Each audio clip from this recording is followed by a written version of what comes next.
Bonsoir à tous, ravi bien évidemment de vous retrouver ce soir et au programme au menu une enquête édifiante de nos confrères du Wall Street Journal dans le secret des derniers conseillers de Poutine.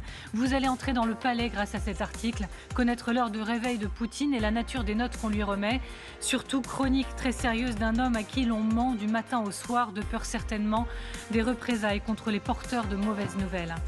Montée en puissance de la milice Wagner, la suite désormais jusqu'au sein de la hiérarchie militaire du Kremlin. Un proche de Prigojine remplace un haut commandant russe, rival de l'armée régulière selon les États-Unis. L'est-il en effet? Le loup est-il entré dans la bergerie? L'ambitieux est-il en train de gagner du terrain pour demain? Avec qui la Russie commerce-t-elle encore? Dernier épisode de la guerre commerciale et économique, le pétrole. Le Kremlin stoppe ses exportations vers les pays utilisant le prix plafond pour la punir. Dans quelle mesure la Russie souffre-t-elle sur ce front-là? Les sanctions restent une équation à mille inconnus, arme à double tranchant. Quel dommage cause-t-elle vraiment? Quand, vous le verrez, il lui reste bien des cartes à la Russie et des partenaires en affaires. Et puis ce sera l'heure des cartes blanches de nos invités. 24 heures, c'est parti.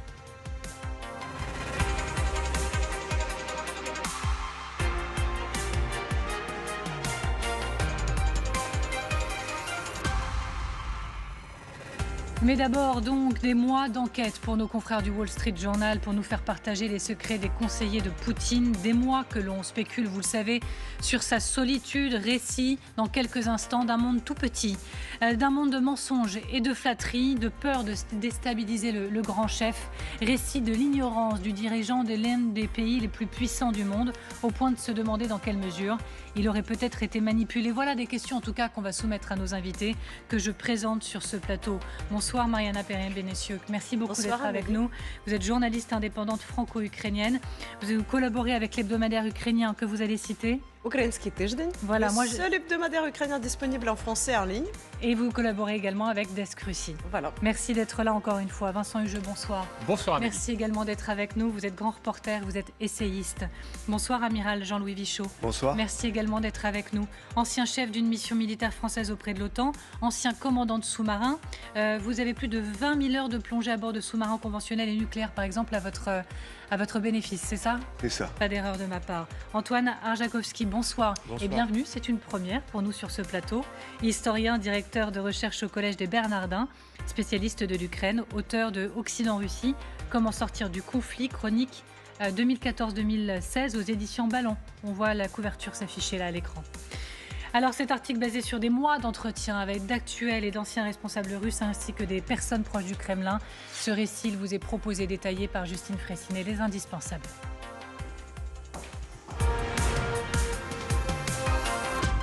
Bonsoir Justine. Bonsoir Amélie, bonsoir à tous. Le Wall Street Journal qui dresse le portrait d'un homme absolument isolé, entouré d'une poignée de faucons très influents.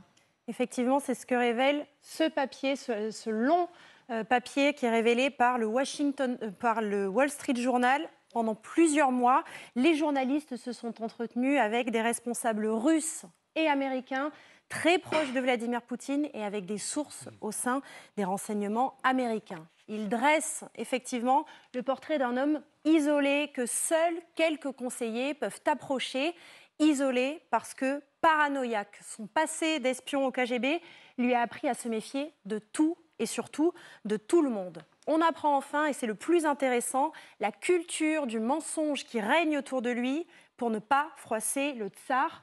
Les gens autour de Poutine se protègent d'abord eux-mêmes. Ils sont intimement convaincus qu'il ne faut pas contrarier le président. Parmi eux, Nikolai Patrouchev, le chef du Conseil de sécurité, l'artisan de la morning routine de Vladimir Poutine, son petit rituel du matin. Tous les jours, à 7 heures, le président russe reçoit sa note quotidienne sur la guerre, soigneusement revue et corrigée par Patrouchev, et il veille à ce que tout soit parfait. Les informations qui y figurent ont été minutieusement formatées pour amplifier les succès et pour minimiser les échecs. La plupart du temps, Vladimir Poutine reçoit des nouvelles du champ de bataille avec beaucoup de retard parce que les commandants de la ligne de front font leur rapport au FSB qui toilette ensuite ces documents à l'intention du Conseil de sécurité nationale.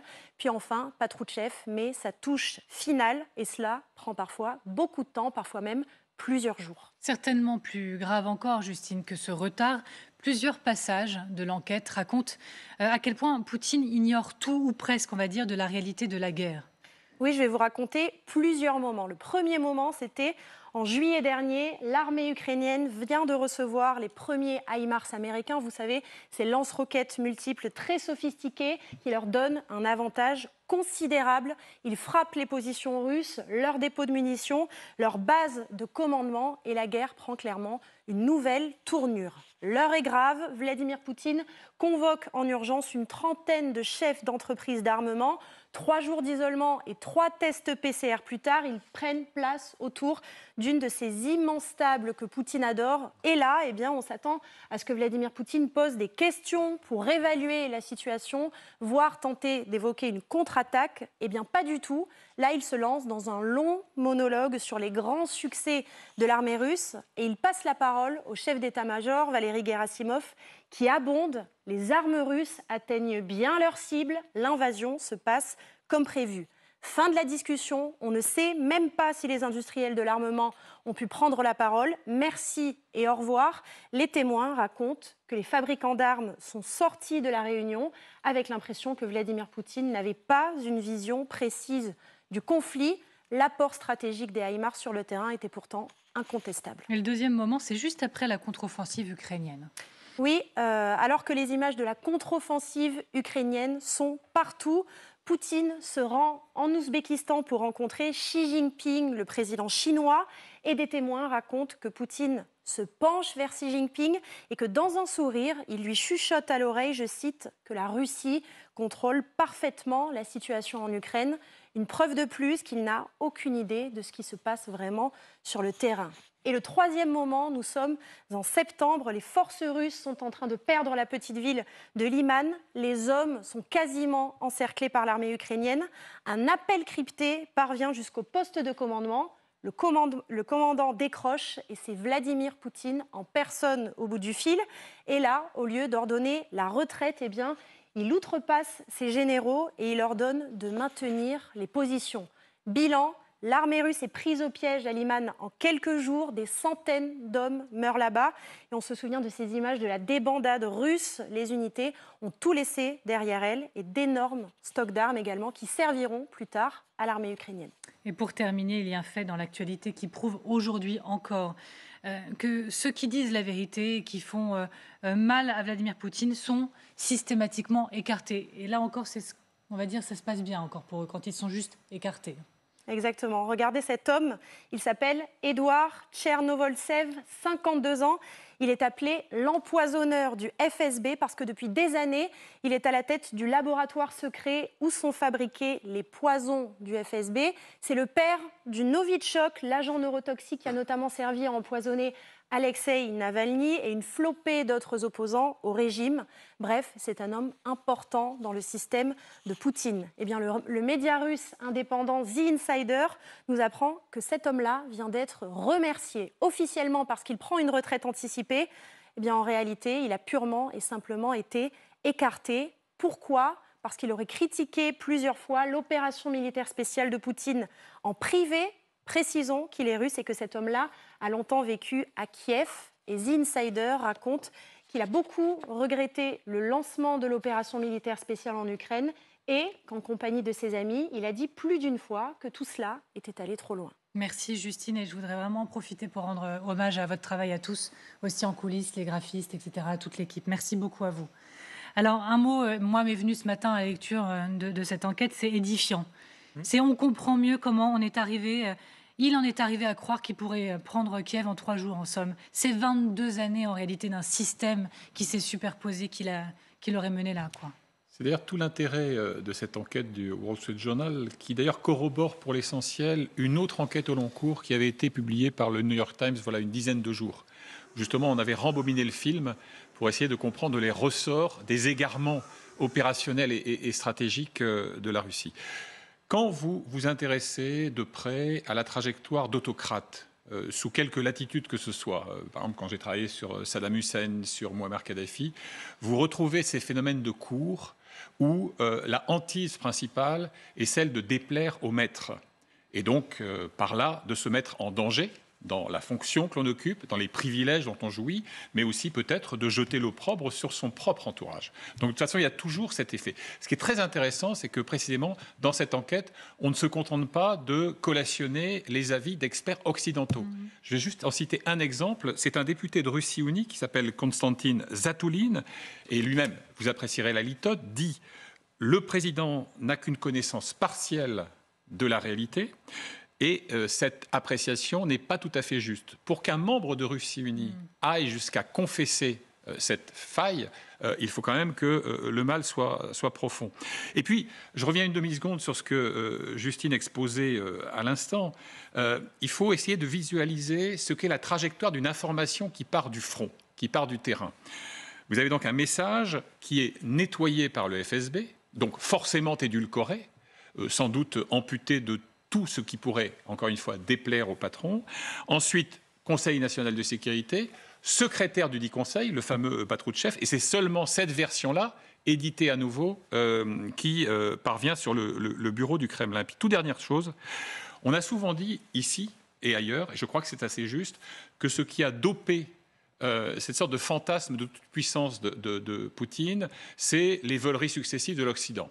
En Syrie, en Géorgie, au Donbass, en Crimée, etc. Je crois que c'est un argument convaincant. Mais on s'aperçoit qu'il y a un autre phénomène qui est mis en valeur dans ce papier, c'est que lorsqu'il décide précisément de l'annexion de la Crimée en 2014, il le fait, lui qui n'a aucune expertise militaire, contre l'avis de Shoigu, ministre de la Défense, contre l'avis du chef d'état-major. Et à l'arrivée, il se dit, voyez, j'avais raison, contre la terre entière, y compris contre l'appareil militaire, même si là aussi l'expertise de Shoigu en termes militaires est assez aléatoire. Enfin, tout ça pour dire qu'il y a ces phénomènes-là qui ne peuvent en fait prospérer que parce que précisément il n'y a pas de garde-fou, il n'y a pas de fou du roi plus exactement.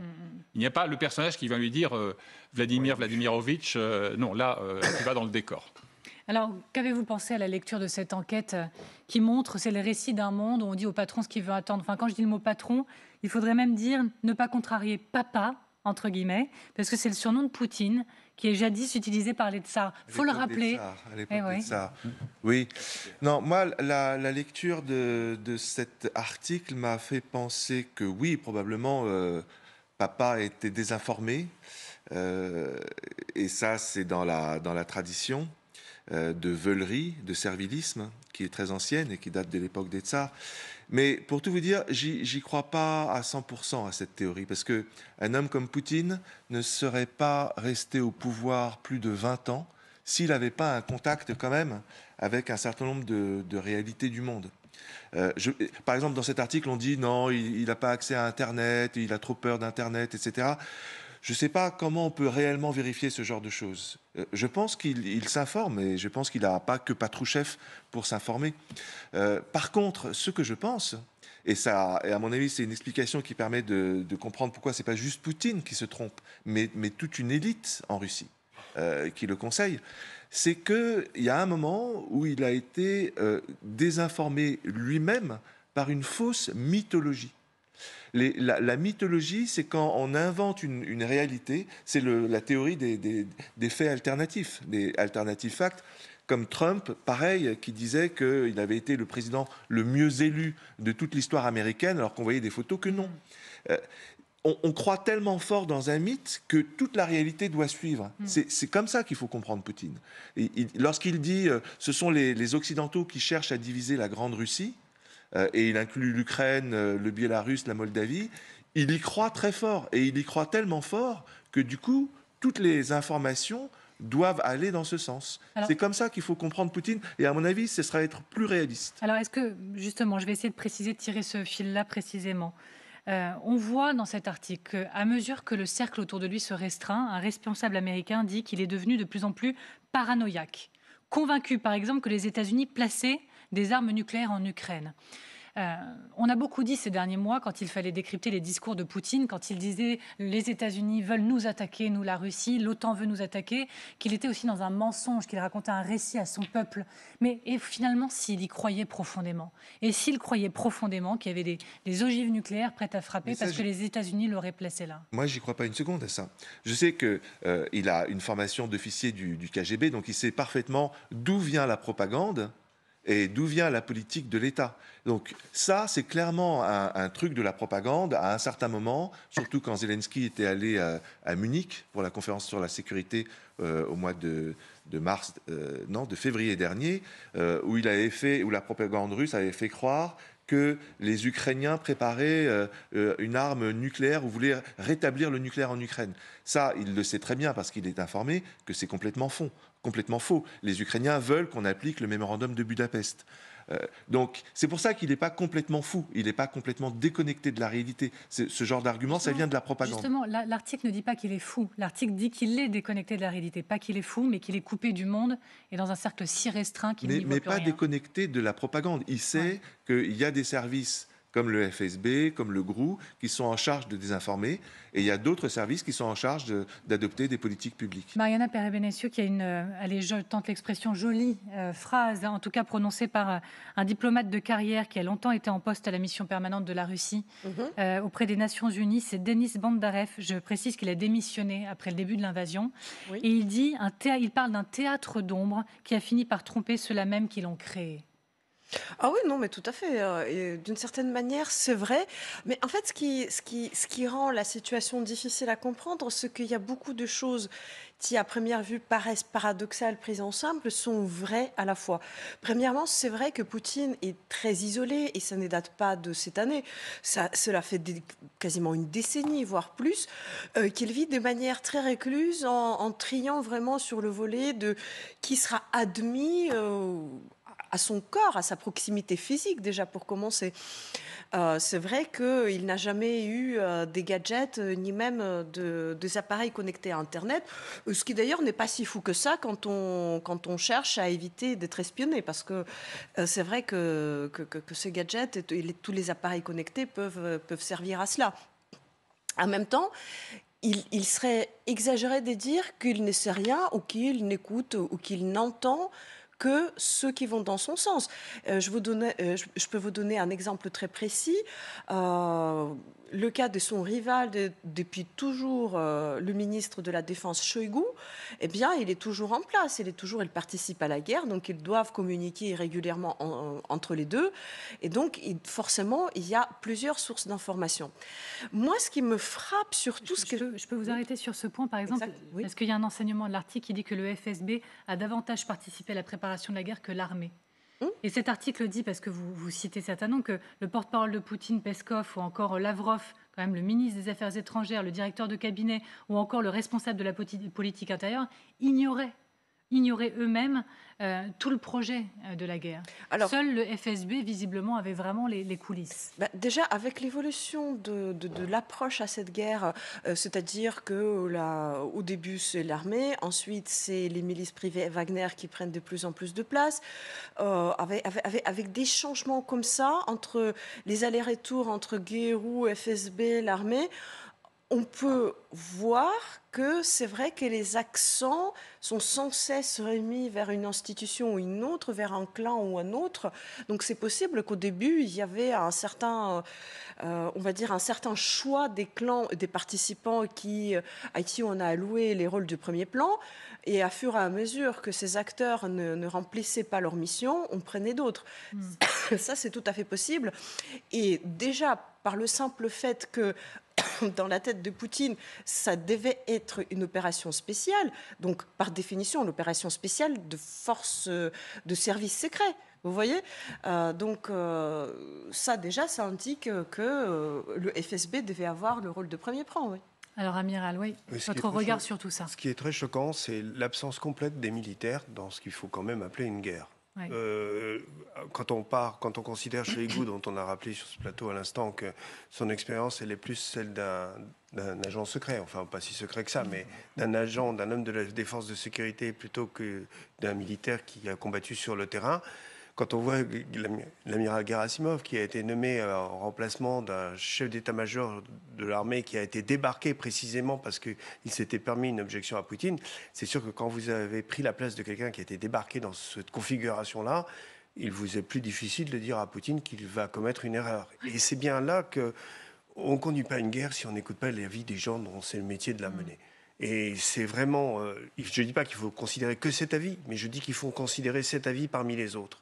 Et si c'est effectivement le FSB qui filtre toutes les informations remontant du terrain, à ce moment-là, c'est carrément criminel. On comprend que cette guerre soit si mal menée, si mal gérée, puisque ce ne sont pas des spécialistes qui font remonter les informations les plus importantes. Même à l'époque de Staline, même quand celui-ci dirigeait la Stavka, c'est-à-dire l'état-major général de l'armée rouge, il écoutait ces grands chefs, quitte à les désavouer ensuite, ou à les déposer, voire même à les faire fusiller. Mais il écoutait ces officiers et il les a écoutés jusqu'au bout, jusqu'au moment où ceux-ci ont pris trop d'importance et ont commencé à faire de l'ombre à son pouvoir, et ce qui a valu à Zhukov d'être écarté du haut commandement. Mais ce qui est sidérant dans cette guerre, et compte tenu de ce qui s'est passé sur le terrain, c'est de voir que ce sont toujours les mêmes hauts gradés qui sont en place et qu'on a remplacé certes quelques commandants de front, mais que le général Gerasimov soit toujours là. C'est pour moi une source d'étonnement considérable. Ce qui est intéressant également, c'est de voir que ça ne date pas d'hier, en effet. Et il y a peut-être même un point particulier, c'est 2014. Quand on lit l'article, monsieur Bandarev, que je citais tout à l'heure, qui a depuis quitté tout ça parce qu'il était contre l'invasion, dès 2014, il voyait bien, par exemple, lui, à son niveau, que les sanctions qui étaient imposées à la Russie faisaient du mal à la Russie pour des choses très militaires, l'aérospatiale ou encore les drones. Il a tenté d'alerter le Kremlin et il est passé par des filtres. On lui a dit « T'es gentil, mais non, stop, on va dire que tout se passe bien ». Et regardez comment ça se passait, les câbles diplomatiques, comment ils arrivaient. Les câbles diplomatiques envoyés à Moscou étaient rédigés dans une police de taille 14, avec un interligne 1,5. On a un niveau de détail. La première page de chaque télégramme diplomatique faisait généralement la part belle à une bonne nouvelle, tandis que des concessions réticentes, faites au revers, étaient reléguées un peu plus loin derrière. Encore une fois, arrivé au Kremlin, en gros, les dépêches étaient complètement rééditées, renommées, et voilà ce qu'il en restait. Alors, soit, mais s'il y a quelqu'un sur la place rouge, en l'occurrence, qui était bien placé pour connaître ces modalités-là, c'est bien l'ancien officier du KGB, puis patron du FSB, Vladimir Vladimirovitch Poutine. C'est-à-dire que, théoriquement, il devait être le dernier à se montrer dupe de ce genre de procédé, puisqu'il l'a vraisemblablement pratiqué lui-même à Dresde ou ailleurs, et qu'il en connaît donc les ressorts. Mais si vous voulez, ce qui est très frappant dans la trajectoire de tous les tyrans de Caligula à nos jours, c'est qu'ils se raidissent dans l'adversité. C'est-à-dire que plus ils se heurtent à ce que nos maîtres jésuites appellent la résistance du réel, plus, au fond, ils vont se resserrer sur un noyau dur de fidèles, plus ils vont être effectivement perméables à la thématique du complot. Et là encore, je pense à la trajectoire d'un Muammar Kadhafi, par exemple, puisque après quelques années, tous les membres du Conseil de commandement de la Révolution qui l'avaient aidé en 69 à prendre le pouvoir ont disparu à 2 exceptions près. Donc vous avez ce processus historique presque inéluctable, inexorable, qui fait que lorsque ça ne roule pas comme on le voudrait, quelle que soit la connaissance intime que l'on a des rouages de l'État pour en être parfois le metteur en scène, on finit toujours effectivement par faire preuve d'une forme d'autisme. Et donc, il me semble que ça n'est pas contradictoire avec l'analyse que vous faisiez. C'est-à-dire que je crois que ce processus de refermeture, il ne veut pas dire qu'il n'a pas les capteurs, il veut dire qu'à un moment, il renonce à les utiliser. Puis dernier point, la première responsabilité d'un chef d'État, qu'il soit élu ou despote, c'est de savoir s'entourer. Parce que vous savez, l'argumentaire consistant à dire « Ah oui, mais voilà, il a été mal entouré, il a été mal conseillé, etc. » C'est quand même un peu commode. Alors, je vais soumettre une hypothèse. Elle sera peut-être jugée grossière, elle vous fera peut-être sourire, mais je me lance. Vous dites de l'importance, en gros, d'être bien entouré. Il y a un moment, visiblement, c'est post-Covid très certainement, après le confinement dans sa datcha, Poutine n'est en lien quasiment ou presque qu'avec un homme. Il s'appelle Viktor Medvedchuk et en réalité, vous le savez, vous en avez déjà entendu parler, chers téléspectateurs, puisque cet homme, il a été fait prisonnier pendant la guerre par l'Ukraine et il a été rendu à la Russie lors d'un échange de prisonniers. Poutine y tient beaucoup. D'ailleurs, Poutine est le parrain de la fille de cet homme-là. Et il y a un moment où il a la ligne directe avec Poutine. Et on a vraiment la sensation qu'il est quasiment le seul. Et voilà ce que nous dit l'enquête. Il assurait à Poutine que les Ukrainiens se considéraient comme Russes et accueilleraient les soldats de l'envahisseur, je cite, avec des fleurs. En parallèle, l'article dit que le FSB manipulait des sondages pour convaincre Poutine que les Ukrainiens accueilleraient bien ces soldats. Et il y avait aussi des études d'opinion qui étaient faites et qui étaient très orientées. A-t-il pu être un tant soit peu, manipulé par certains, peut-être une ligne dure autour de lui, qui voulaient absolument le pousser dans le sens qui est celui que l'on connaît? Je veux bien répondre à ça parce que c'est tout l'enjeu de notre discussion. Oui. Il y a manipulation dès lors qu'on veut mentir. Alors que des gens comme Medvedchuk croient sincèrement que l'Ukraine fait partie de l'Empire russe, que l'Ukraine fait partie de tout temps de l'histoire de la Russie.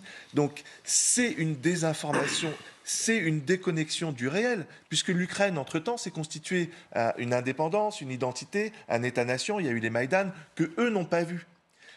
Donc c'est une désinformation et une manipulation, mais qui n'est pas nécessairement consciente et voulue. Voilà ce qu'il faut retenir, à mon avis, de cette enquête du Wall Street Journal. Alors, puisque Viktor Medvedchuk est mon compatriote, il se trouve... Alors, je voudrais quand même commenter sur ça. Alors, déjà, Viktor Medvedchuk, il raconte ça à Poutine, mais 20 ans. 20 ans. 20 ans, c'était Depuis 20 ans. Depuis 20 ans. Depuis 20 ans. Ça fait 20 ans qu'il le raconte. Donc déjà, il y a eu beaucoup d'épisodes qui ont montré que c'était des mensonges, que ça ne correspondait pas à la réalité. Donc en fait, si on voulait se rendre compte de la réalité, on aurait pu. On a choisi de ne pas le faire. Viktor Medvedchuk est une personnalité extrêmement intéressante. Plus qu'oligarque, c'est un vrai officier de KGB. D'ailleurs, il est connu avant la période de l'indépendance pour être l'avocat, mais en réalité le bourreau des dissidents ukrainiens. Et c'était un avocat imposé aux dissidents ukrainiens et qui les faisait condamner. Notamment le poète ukrainien Vassil Stutz, qui a été condamné à la fin des années 80 et qui est mort dans un camp en Russie.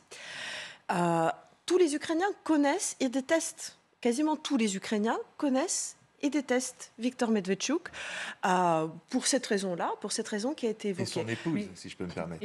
Alors son épouse qui est une présentatrice des télés très populaire, je pense Et quand elle a la possibilité du coup qu'il ait essayé de pousser avec toute la détestation que vous venez de décrire qu'il semble avoir pour le peuple déjà ukrainien, en 2000. Est-ce que pardon, sur cette information-là, de cette enquête-là précisément, vous pensez qu'il aurait tenté effectivement de pousser, d'utiliser Poutine, autant qu'on peut utiliser Poutine, pour le retourner contre la population ukrainienne? Plus que lui ukrainienne. personnellement, il faut comprendre que le FSB avait, je ne sais pas, peut-être qu'ils l'ont toujours, tout un département lié à l'Ukraine et que beaucoup d'argent y transitait et qu'en fait, c'est une sorte de faute collective, bon, si on prend la perspective russe, c'est-à-dire que tous ces gens, ils se partageaient ces sommes déjà entre eux et entre ceux à qui ils donnaient ces sommes pour la subversion de l'État ukrainien, qui n'ont absolument... Ils faisaient de rapports que tout se passait bien, mais en réalité, ils ne faisaient que voler l'argent. Et on pouvait d'ailleurs, en Ukraine, on pouvait très bien le voir, parce que toutes ces actions, dans la plupart des actions politiques, ils étaient menées n'importe comment. Quant à la volonté, oui ou non, de pousser Poutine sur le chemin de la guerre. Je viens voir vous, Amiral, juste après. C'est une volonté de réintégrer l'Ukraine dans la Russie. Il y a cette idée que c'est avec la Russie qu'on rétablira la puissance de l'Union soviétique. Ce qu'il faut retenir de tout ça, c'est que Poutine, quand on déconnecte de la vérité, au bout du compte, eh bien, il faut avoir confiance dans un réseau. Ce en quoi il a confiance, Poutine, c'est le réseau du KGB devenu FSB. Medvedchuk, KGB. Bortnikov, KGB. Patrouchev, KGB. Tous les noms cités, c'est KGB, FSB. Et ça, c'est important parce qu'il va y avoir des élections présidentielles en 2024, en Russie, en mars 2024. Et déjà, la plupart des gens commencent à spéculer quelle va être l'attitude de Poutine. Poutine va décider, probablement dans les quelques prochains mois, ce qu'il va faire. Est-ce qu'il va se représenter? Il a le droit. Ou est-ce qu'il va choisir quelqu'un? Et ça sera nécessairement quelqu'un du FSB. On parle de plus en plus du fils de Patrouchev, qui est l'actuel ministre de l'Agriculture et qui est aussi du FSB. Donc c'est ça qui peut nous orienter, c'est d'essayer de voir que les autorités russes, pour se perpétuer, ils ne font pas confiance dans la vérité, ils font confiance dans le réseau du FSB qui est responsable au XXe siècle de dizaines de millions de morts. C'est ça qui est dramatique. Amiral. Je rejoins tout à fait ce qui a été dit.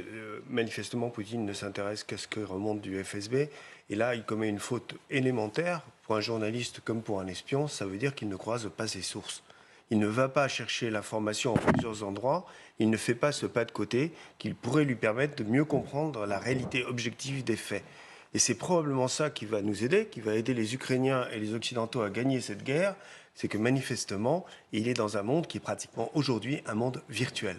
Et ce monde virtuel, eh bien, il a encore les moyens de peser sur le monde réel, mais de plus en plus, il risque de s'en détacher. C'est notre chance et je pense qu'il faudra qu'il continue comme ça encore quelques temps. Et au passage, quelle faillite du renseignement, et notamment du renseignement humain. Il n'y a pas de difficulté opérationnelle majeure pour des agents du FSB de pénétrer le tissu social ukrainien. Il y a suffisamment de proximité linguistique, familiale, culturelle, etc. Alors, de deux choses l'une, l'autre c'est le soleil, disait Prévert, de deux choses l'une, où ces agents ont fait leur travail et ont fait valoir auprès de leurs supérieurs qu'effectivement, il y avait une nation ukrainienne, et oui, qu'il y avait un patriotisme ferme, etc. Et ça n'a pas été pris en compte. Ou alors eux-mêmes se sont plantés. Et alors ça veut dire que tout le réseau de renseignement, qui pourtant était en terrain réputé favorable, a été défaillant. Dans l'une ou l'autre hypothèse, c'est quand même assez renversant pour qu'un Medvedchuk suffise, d'une certaine manière, à colorer la perception qu'aurait eu Poutine de l'accueil réservé aux troupes d'invasion. Je voudrais qu'on prenne le temps de rebondir sur l'une des informations là, que nous a décrite Justine tout à l'heure, la question de cet empoisonneur. Je vais être beaucoup plus précise. Donc, je rappelle l'histoire de cet homme qui travaillait pour le FSB toujours. Depuis des années, il a été limogé parce qu'il a beaucoup dit à ses amis qu'il regrettait la guerre, si je résume. Il faut savoir donc qu'il était chargé des opérations les plus sensibles et de développer notamment, il n'était pas tout seul, mais de nouveaux moyens d'empoisonner en gros les opposants à Vladimir Poutine. Il était tout de même colonel général, il n'était pas sous-gradé. Alors, pardon, je partage la réaction de toute l'équipe ce matin. Il y a donc une section empoisonnement au sein du FSB. Non, mais vous dites oui, mais alors pour nous, on en apprend tous les jours. Depuis l'affaire Skripal, on sait qu'effectivement, il y a un lieu en Sibérie où on fabrique ces poisons et on utilise pour sanctionner surtout les agents du FSB qui ont trahi la cause, dont les Skripal. Et c'est à partir de ce moment-là qu'on a découvert que ce laboratoire, il datait de la période stalinienne. Donc c'est pas nouveau. Non, mais il y a eu des empoisonnements extrêmement célèbres tout au long du XXe siècle.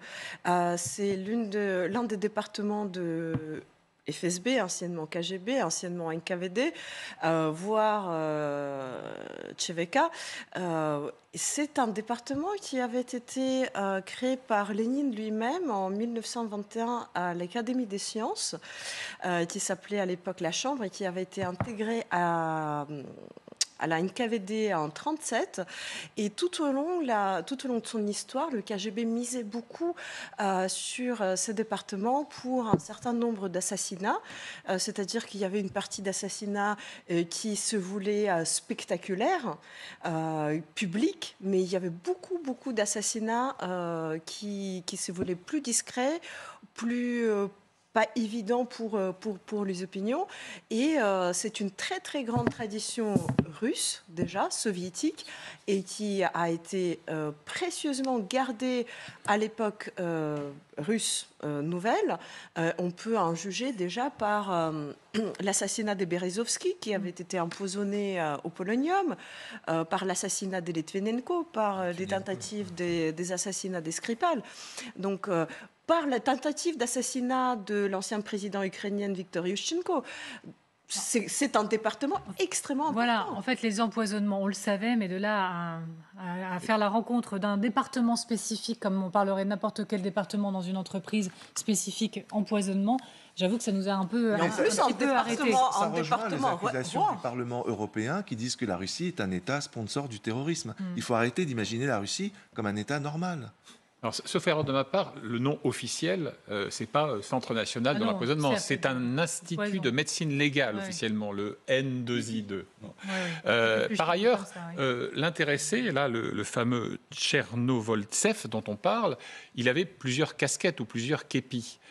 Il n'était pas que cela. Alors, je ne sais pas exactement ce recouvre ses fonctions, mais d'après sa biographie officielle, il était aussi responsable du 8e centre pour la protection de l'information, d'un centre pour les technologies avancées et spéciales, et d'un directoire des communications spéciales. Alors encore une fois, je ne sais pas si ce sont des coquilles vides ou pas, mais apparemment dans les griefs à son encontre, il y a aussi le fait qu'il aurait été tenu pour responsable de fuites sensibles, proche du cœur du réacteur, du pouvoir et du renseignement. Donc c'est peut-être aussi ça qu'il paye. Parce que quand même, la retraite à 52 ans, même la CGT n'en rêve pas sous nos tropiques à nous.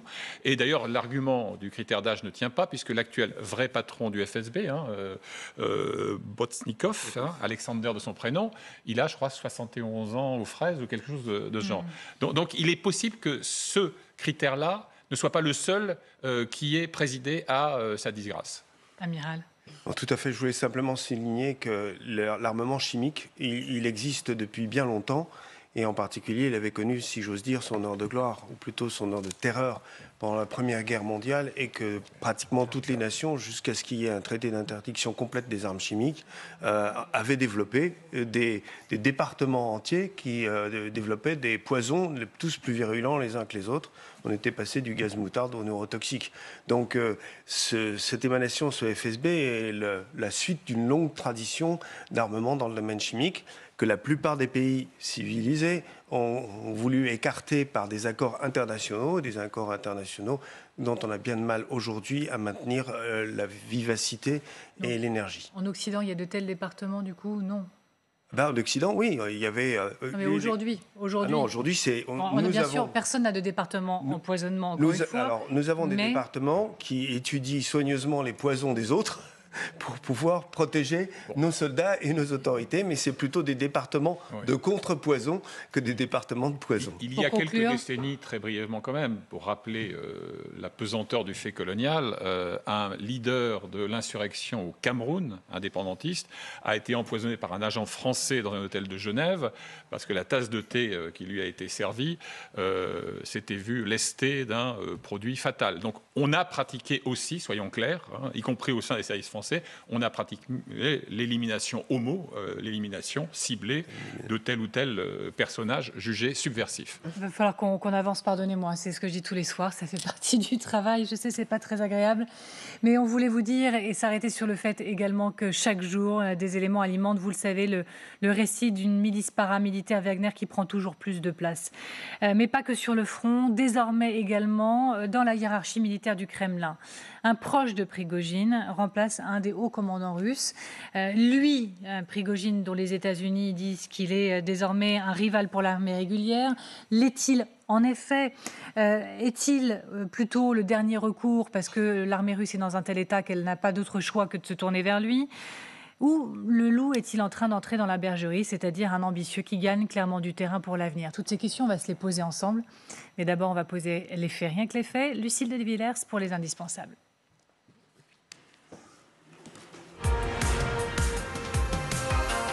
Bonsoir Lucille. Bonsoir Amélie, bonsoir à tous. Il y a donc du changement au sommet de l'armée russe et ce n'est pas n'importe qui pour remplacer le général Kouzovlev.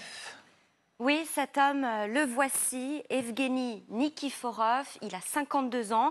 Il est nommé par Vladimir Poutine commandant des troupes occidentales à l'ouest, en charge des combats près de Bakhmout. C'est un pur produit de l'école soviétique, mais il est aussi réputé proche de Prigojine, le dirigeant du groupe de mercenaires Wagner et de son fondateur Dimitri Oudkine. Et en effet, il a combattu aux côtés de Wagner pendant plusieurs années.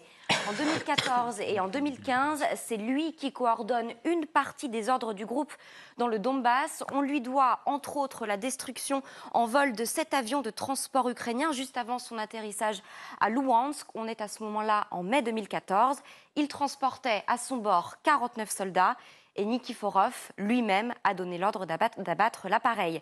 Nikiforov va donc remplacer le général Sergueï Kouzovlev, 55 ans, un profil tout à fait similaire, très haut gradé, mais lui, très proche du ministre de la Défense Sergueï Shoïgu et de Valéry Gerasimov, le chef d'état-major. En somme, l'armée russe classique. Pourquoi a-t-il été limogé? Eh bien parce qu'on lui reproche directement et officiellement l'échec de l'offensive en direction de Liman dans l'oblast de Donetsk il y a un peu plus d'un mois. Mais pourquoi dit-on que cette nomination est une consécration pour Wagner? Eh bien parce que Poutine a choisi de limoger un homme proche de son gouvernement pour y installer un proche de Wagner et de Prigojine. Autrement dit, c'est une lutte politique qui se joue ici, au sommet du Kremlin. Selon Kirill Boudanov, le directeur du renseignement militaire ukrainien, cette prise en main de Wagner va très loin. Le général Sourovikine, qui commande les forces d'occupation en Ukraine depuis septembre, s'est allié avec le chef du groupe Wagner, Prigojine, contre le ministre de la Défense, Shoigu. Et l'omniprésence de Wagner se ressent aussi sur le terrain. Oui, on le sait déjà depuis un moment. Wagner agit essentiellement à Bakhmout. On voit les soldats ici, c'était encore hier. Ils y mènent une lutte sans merci contre l'armée ukrainienne. Plus récemment, ils se sont déployés à Kremina, l'une des autres villes où les Russes pourraient l'emporter. Wagner est en ce moment de toutes les batailles décisives. Dans ses rangs, en majorité des prisonniers, environ 40 000, réputés très violents sur le champ de bataille. Et Prigojine, lui aussi, prend de l'ampleur. Oui, on a vu Prigojine se mettre en scène au cœur des tranchées la semaine dernière et aussi il y a 2 jours. Le lieu n'est pas choisi par hasard, il est à Bakhmout et il n'a maintenant plus aucun complexe à critiquer l'armée régulière et son état-major. Écoutez. И отдельно парни просили передать, когда доберусь до нормального интернета, что когда сидишь в теплом кабинете, то проблемы передовой плохо слышны. А когда вытаскиваешь каждый день тела своих товарищей и последний раз их видишь, то боеприпасы очень нужны. И хочется, чтобы все шевелились и хоть как-то задумывались над тем, каково им там на передовой. Et ces ressources financières sont quasiment illimité, près de 100 millions de dollars par mois pour les opérations de Wagner en Ukraine. Prigojine est aujourd'hui presque un oligarque soldat. Et pour Moscou, c'est une armée clé en main. Le porte-parole du Conseil de la sécurité nationale américain, John Kirby, le concède. Écoutez. For months now, the Russian military has been relying on Wagner to lead combat operations in parts of the Donbass. And in certain instances, Russian military officials are actually subordinate to Wagner's command. Merci beaucoup, Lucille, et merci aux équipes, comme toujours, comme tous les soirs. Amiral, je me tourne vers vous. Il se place de plus en plus haut, la Prigojine. Est-ce que c'est vraiment la preuve vraiment de son importance? Et elle semble croître de semaine en semaine. Alors, ce qui est paradoxal, c'est que l'importance de Prigojine croît effectivement de semaine en semaine, comme on peut le constater dans ces reportages, mais qu'en même temps, la force Wagner, elle perd de son efficacité. C'est-à-dire qu'au départ, la force Wagner, c'était composée de mercenaires surentraînés, d'anciens soldats, pour la plupart des forces spéciales, recrutés pour leur qualification, leurs compétences, et qui a longtemps servi comme force d'appoint dans le monde entier aux services secrets russes, quand les services secrets russes avaient besoin de visibilité sans pouvoir assumer toujours les actions de cette force. Donc Wagner a commencé ainsi.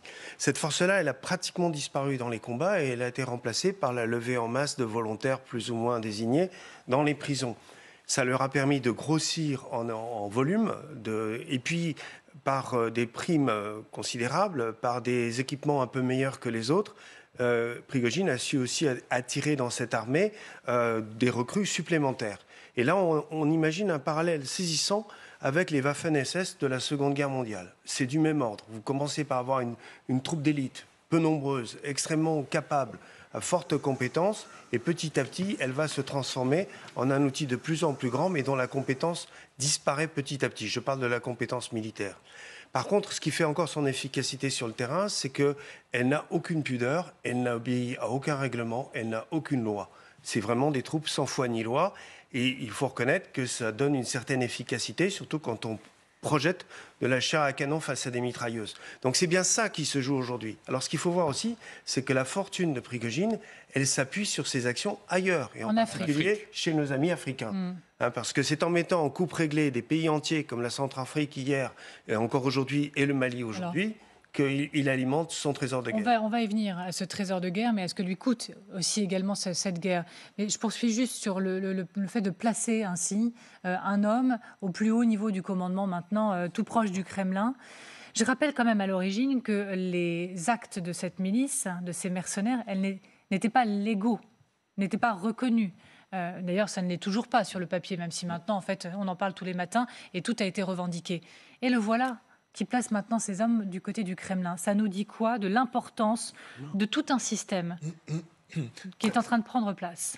C'est la continuation déjà de la nomination de Surovikin il y a un mois à la tête des opérations en Ukraine.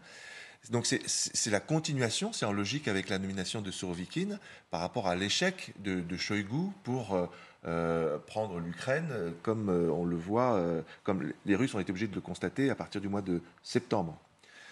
Moi, ce que j'en tire comme conclusion, c'est que l'État russe est en train de se décomposer. Un État, historiquement, un État qui fait appel à des armées privées, et ce n'est pas des armées, à des mercenaires privés, c'est un État qui n'est plus capable de faire confiance à son armée, d'agir avec son armée. Et donc, le problème, c'est que c'est un cercle vicieux. J'ai appris aujourd'hui que Shoigu, qui est donc sur la sellette, c'est clairement contre Shoigu, toutes ces opérations.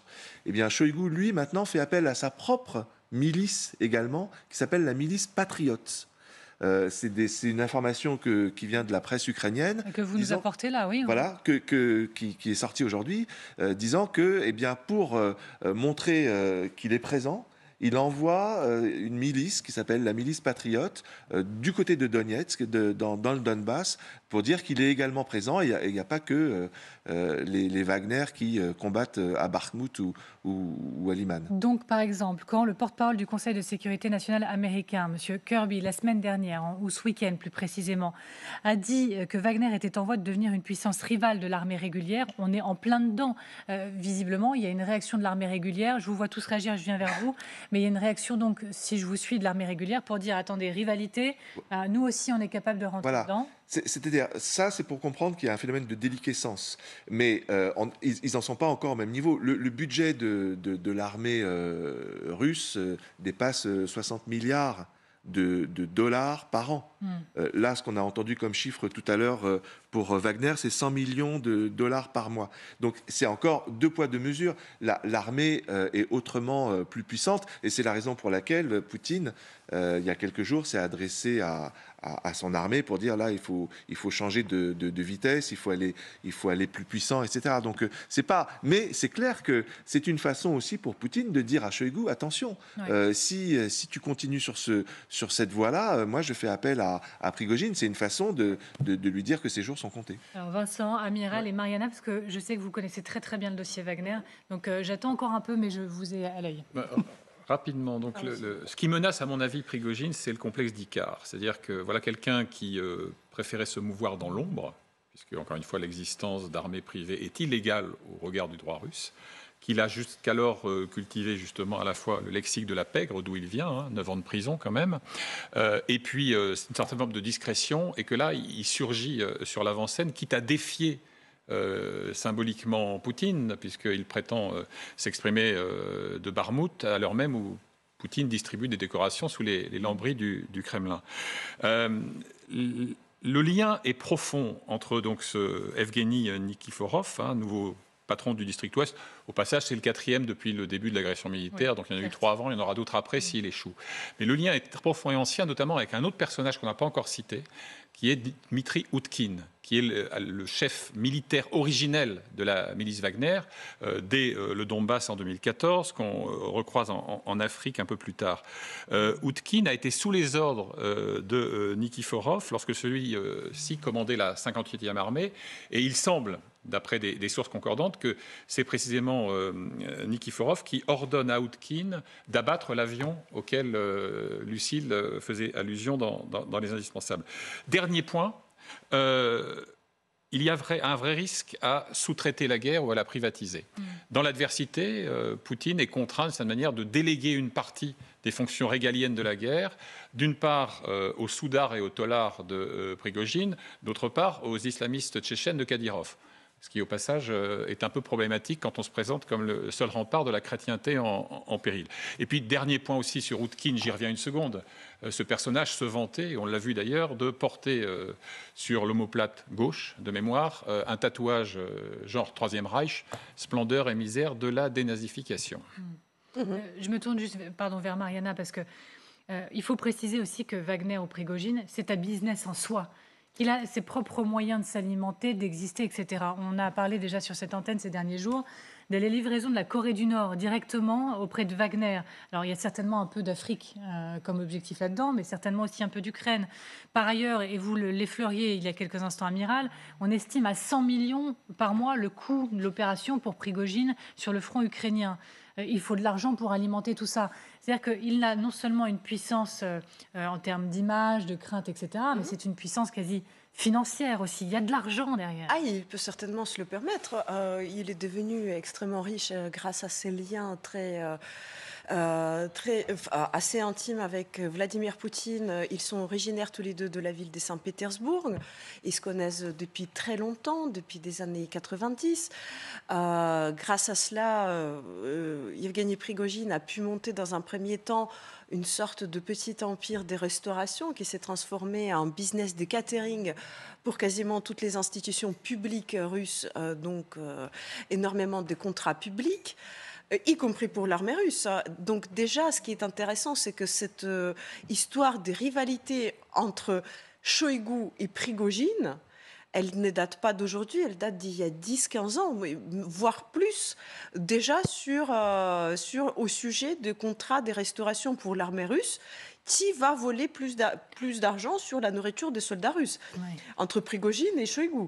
Donc c'est ça ce qu'il faut. Il faut remettre les choses un peu en perspective. Ces gens se connaissent depuis très longtemps.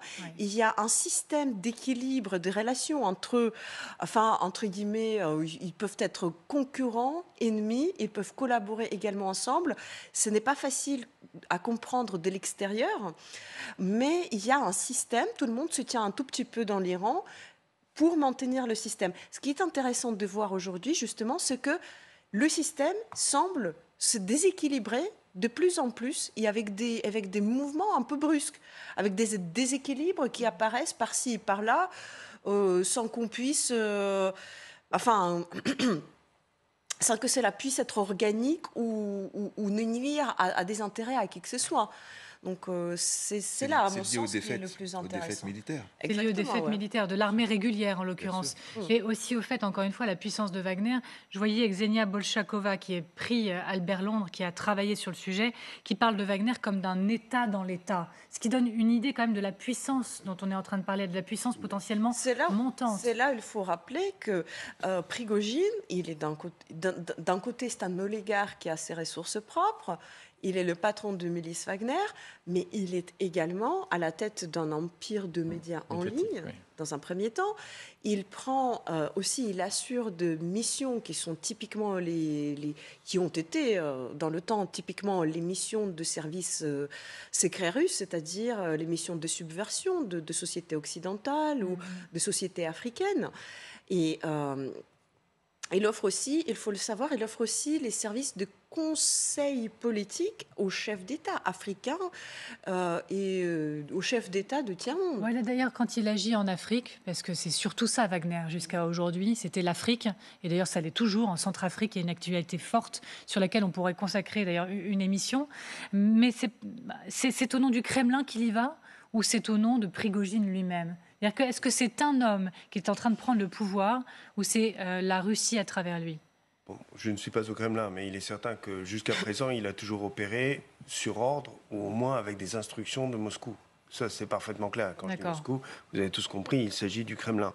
Ce qu'il faut voir dans cette chaîne de commandement, les modifications qu'il vient d'y avoir, c'est que c'est quand même assez cohérent. Parce que si on nomme Nikiforov et sous les ordres de Surovikin à la tête du front ouest, ça veut dire qu'effectivement, on tient compte du poids de Wagner, mais ça veut dire que quelque part, on remet Wagner dans le cadre de l'armée. Il faut voir ça aussi comme ça. C'est-à-dire qu'aujourd'hui, la force Wagner, elle faisait un peu ce qu'elle voulait dans son coin. À partir du moment où c'est Nikiforov qui prend le contrôle du front, ça veut dire qu'il a, par ses connexions avec Prigojine, un peu plus de maîtrise de ce que fait Wagner. Donc il en devient aussi, par le même coup, responsable. Et que sa seule présence là fait qu'il assumera demain devant la justice tous les excès de la milice Wagner. Ça aussi, il faut y penser. Donc c'est important, mais ça a une certaine cohérence dans le dispositif. Vous introduisez un échelon de commandement qui a ses réseaux, et de la même façon, le fait que Surovikin soit un ancien de la guerre en Syrie, où il a forcément opéré déjà avec Wagner, donc forcément avec Prigojine, tout ça c'est assez cohérent et ça, c'est plutôt de nature, je dirais, à nous inquiéter parce que c'est peut-être aussi un peu plus efficace. Petite réponse brève à la question posée sur les modalités d'action en Afrique. Il se trouve que j'ai conduit en 2018 une enquête pour l'Express à l'époque sur l'implantation, l'enracinement de Wagner en République centrafricaine, donc la tête de pont vers les ambitions africaines qu'on retrouvera en Libye, au Soudan, au Mali, au Mozambique, etc. Et le conseiller à la sécurité du président Centrafrique Touadéra était un diplomate russe. Quand vous alliez dans la ville de Bria, je vais visiter un dispensaire. Le patron du dispensaire, il était médecin comme je suis dans ces étoiles. C'est-à-dire que c'était clairement un type qui venait des forces spéciales russes. Donc tout ça était de la sous-traitance, là encore, j'y reviens, et évidemment en harmonie totale avec le Kremlin. Alors on parle beaucoup des ambitions aussi de M. Prigojine. C'est-à-dire qu'il est même cité, on en parlait hier sur cette antenne, dans un article de Foreign Affairs qui met sur la table les scénarios pour la suite pour la Russie, comme étant l'un de ceux qui pourraient prétendre à la suite de Poutine. Alors il y a Kadyrov et il y a Evgeny Prigojine. Je sais, ça fait toujours réagir de cette manière-là, je vous vois. Mais est-ce que Vladimir Poutine fait entrer le loup dans sa bergerie ? C'est-à-dire un homme quand même très très ambitieux, à qui on prête de plus en plus des ambitions très politiques et très personnelles. Est-ce qu'il le fait entrer, malgré lui, au plus haut niveau, avec un avenir ? Pour moi, Prigojine et Poutine font partie du même clan. Ça veut dire que si demain Poutine est éliminé, Prigojine, le lendemain, sera éliminé. Prigojine n'a pu faire fortune, on l'a dit, qu'avec le catering, mais aussi, et on ne l'a pas dit, avec ces usines à trolls qui se trouvent à Saint-Pétersbourg et qui ont désinformé toute l'Afrique, qui ont désinformé tout l'Occident aussi, l'Union européenne. De Trump aussi. Pendant la campagne de Trump. Donc c'est assez impressionnant comment il a manipulé l'information pendant très longtemps. Donc c'est ça qui lui permet aujourd'hui de s'opposer au gouverneur de Saint-Pétersbourg, par exemple. Parce qu'il sait que derrière lui, il a Poutine. Donc je ne le vois pas tellement comme un rival de Poutine, je le vois comme pieds et poings liés avec Poutine. Mais on voit aussi, et je terminerai là-dessus, mais alors je ne sais pas si c'est effectivement le cas, mais un article de Ouest France qui montre que Wagner a ouvert son siège. Qui a ouvert son siège à Saint-Pétersbourg. Tiens, on y reste. Les hommes de Wagner ont œuvré dans l'ombre pendant quand même 8 ans. Et puis là, voilà qu'ils inaugurent un beau bâtiment qui les met en lumière, comme si les activités de mercenaires étaient vraiment institutionnalisées désormais, et Prigojine avec. C'est devenu « Monsieur Prigojine, s'il vous plaît, j'ai mon immeuble à Saint-Pétersbourg ». Ah, exactement. Et d'autant... D'ailleurs, il faut dire que Prigojine, il commence à communiquer à titre personnel avec une façon de communiquer qui est assez originale, assez bien à lui, qui peut d'ailleurs se rapprocher à celle de Donald Trump. Il est un peu, voire beaucoup sans filtre. Ce qui est intéressant, c'est qu'il ne le fait pas personnellement, mais il passe personnellement les messages à travers son service presse. Il dit... il a un service presse. Il a un service presse, mais qui est disponible sur une chaîne Telegram, vous voyez. Il dit des choses assez extraordinaires pour un homme qui cherche la visibilité, mais je pense qu'il a bien calculé la mentalité russe. Par exemple, il se réclame de son passé criminel, parce qu'il faut dire qu'il avait été condamné dans sa jeunesse pour vol. Il se réclame de ce passé pour dire qu'il est un dur à cuire, que c'est un vrai homme. Et d'ailleurs, on avait commencé par le surnom donné à Vladimir Poutine, Papa. Et c'est exactement, à mon avis, c'est ce surnom-là que cherche Prigojine maintenant. D'ailleurs, vous voyez comment il se met en... Jusqu'à présent, il était cuisinier. Jusqu'à présent, il était cuisinier. Là, il cherche à être papa à lui tout seul. Il va voir, d'ailleurs, auprès des soldats qu'il visite. Est-ce que vous voyez cette proximité? Comment il va, comment il s'intéresse à leurs petits soucis? Alors, c'est qui? C'est Pater Familias qui s'intéresse aux soucis de ses enfants. Vous voyez? Mais vous croyez quoi de ses ambitions? Ah, mais je pense que ça n'a pas de limite. D'ailleurs, on aurait tort de sous-estimer Evgeny Prigojine uniquement comme un homme de main, comme un homme qui gère une milice privée pour le compte du Kremlin. En réalité, c'est lui-même, quelque part, qui a vendu cette grandeur internationale géopolitique à Vladimir Poutine et au Kremlin. Parce que si vous regardez la géographie de ses agissements, très clairement, on peut reconstituer les faits. Il est venu voir Poutine en lui disant « Souviens-toi, l'Union soviétique ». Il avait la moitié de l'Afrique sous son influence. Nous y menions des guerres, des opérations spéciales. Maintenant, il n'y a plus rien. Il ne reste plus rien de la Russie. Rendons à la Russie cette grandeur internationale et moi, je peux aider. Vous voyez, il a commencé déjà il y a 10 ans en menant ces campagnes, en menant cette diplomatie bien particulière au Moyen-Orient et en Afrique. Ça, c'est extrêmement significatif. Ensuite, il est spécialiste également de médias, des médias en ligne, des trolls. C'est-à-dire que c'est quelqu'un qui se prévaut. Il a quand même pas mal de cartes dans sa manche. Il a quand même pas mal de cartes dans sa manche. Il a l'argent, il a l'étranger, il a la communication. Maintenant, il a les immeubles. Mais c'est surtout quelqu'un qui vend l'idéologie à Vladimir Poutine. Alors Vincent Hugeux. Notamment un dispositif média qui s'appelle Grey Zone, zone grise en anglais, ce qui est assez symptomatique. Petite nuance sur l'immeuble. Le quartier général de Saint-Pétersbourg, son ouverture a fait l'objet d'une longue guérilla judiciaire avec les autorités municipales de Saint-Pétersbourg. Et ça nous dit quelque chose de la résistance de la superstructure russe, que ce soit dans l'armée ou dans l'appareil politique, qui voit d'un assez mauvais œil la montée en puissance de Prigojine. Donc il se fait aussi, chemin faisant, beaucoup d'ennemis. C'est pour ça que j'évoquais le complexe d'Icare aujourd'hui, parce que cet homme de l'ombre, à force de s'approcher du soleil du pouvoir, il court le risque aussi de se brûler des ailes. Parce qu'il y a des tas de gens qui ont envie de le voir mordre la poussière. Vous êtes d'accord avec ça? Je vous vois hocher la tête. Absolument, complètement, tout à fait. C'est ce que je disais à propos de son conflit avec le gouverneur de Saint-Pétersbourg, à propos de ce nouveau immeuble. S'il résiste, c'est parce qu'il sait qu'il a Poutine derrière lui, mais s'il n'a plus Poutine, il n'est plus rien. Et il se fait dégager par cette administration qui voit d'un très mauvais œil cette brute épaisse, il faut bien le dire, ce menteur invétéré arrivé au plus haut sommet du pouvoir. Donc tout ce petit monde se tient en fait. Absolument. Se tient et se regarde. Comment? C'est un clan. C'est un clan. Oui, mais avec chacun ses intérêts bien personnels quand même. Comme dans tous les clans. Ça doit pas être sympa, les dîners de famille du côté du Kremlin. Je le dis dans un sourire, mais tout ça n'est pas très souriant en réalité. Venir avec son goûteur.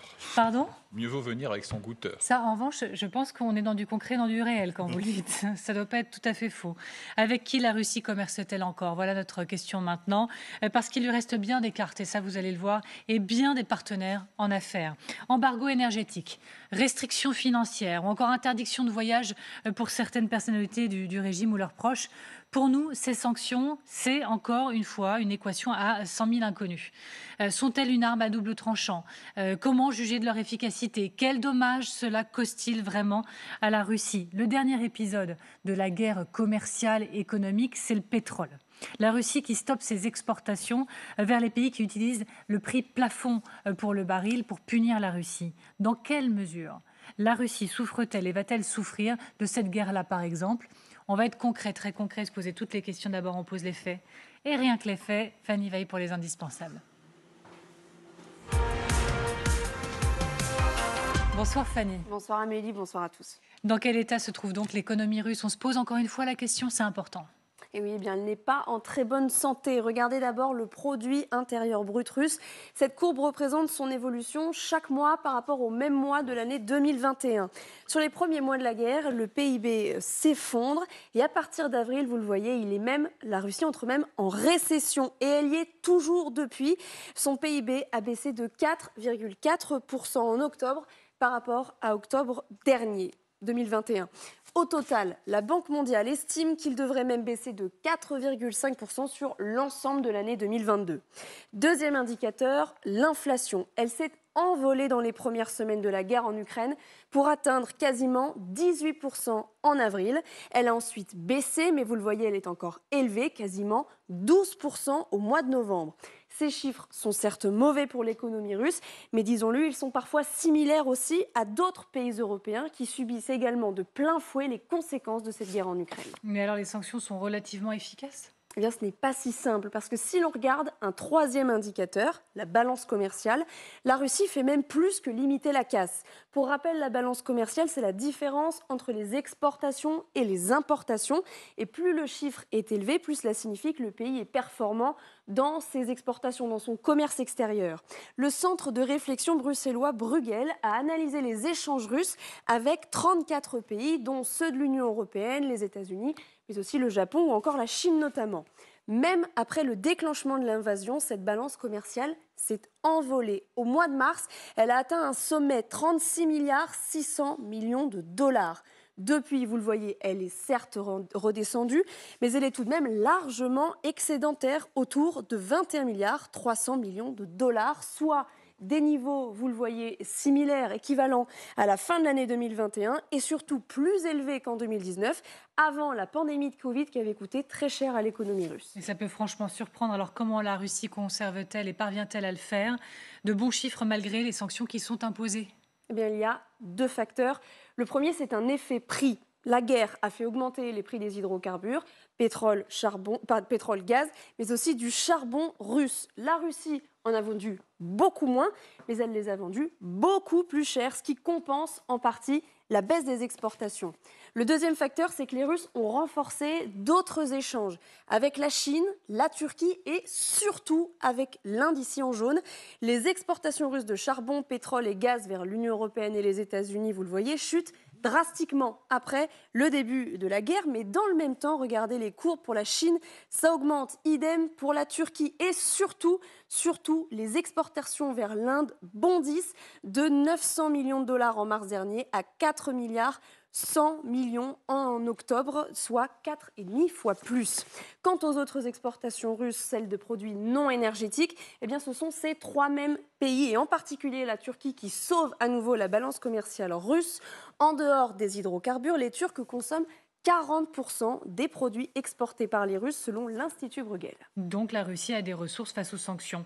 Quelles sont les sanctions, malgré tout, qui sont efficaces dans toutes celles qu'on a décidées? Lesquelles fonctionnent? Eh bien, les sanctions technologiques fonctionnent plutôt bien. Elles privent la Russie des fameux semi-conducteurs occidentaux, ces composants électroniques nécessaires à la fabrication ou à la réparation de certaines armes ou certains véhicules militaires. Et ces sanctions handicapent en plus le pays à plus long terme parce qu'elles ont des effets dévastateurs sur sa capacité à développer des solutions technologiques à usage non militaire, observe la chercheuse Irina Bogdanova qui travaille à l'Institut international du développement durable.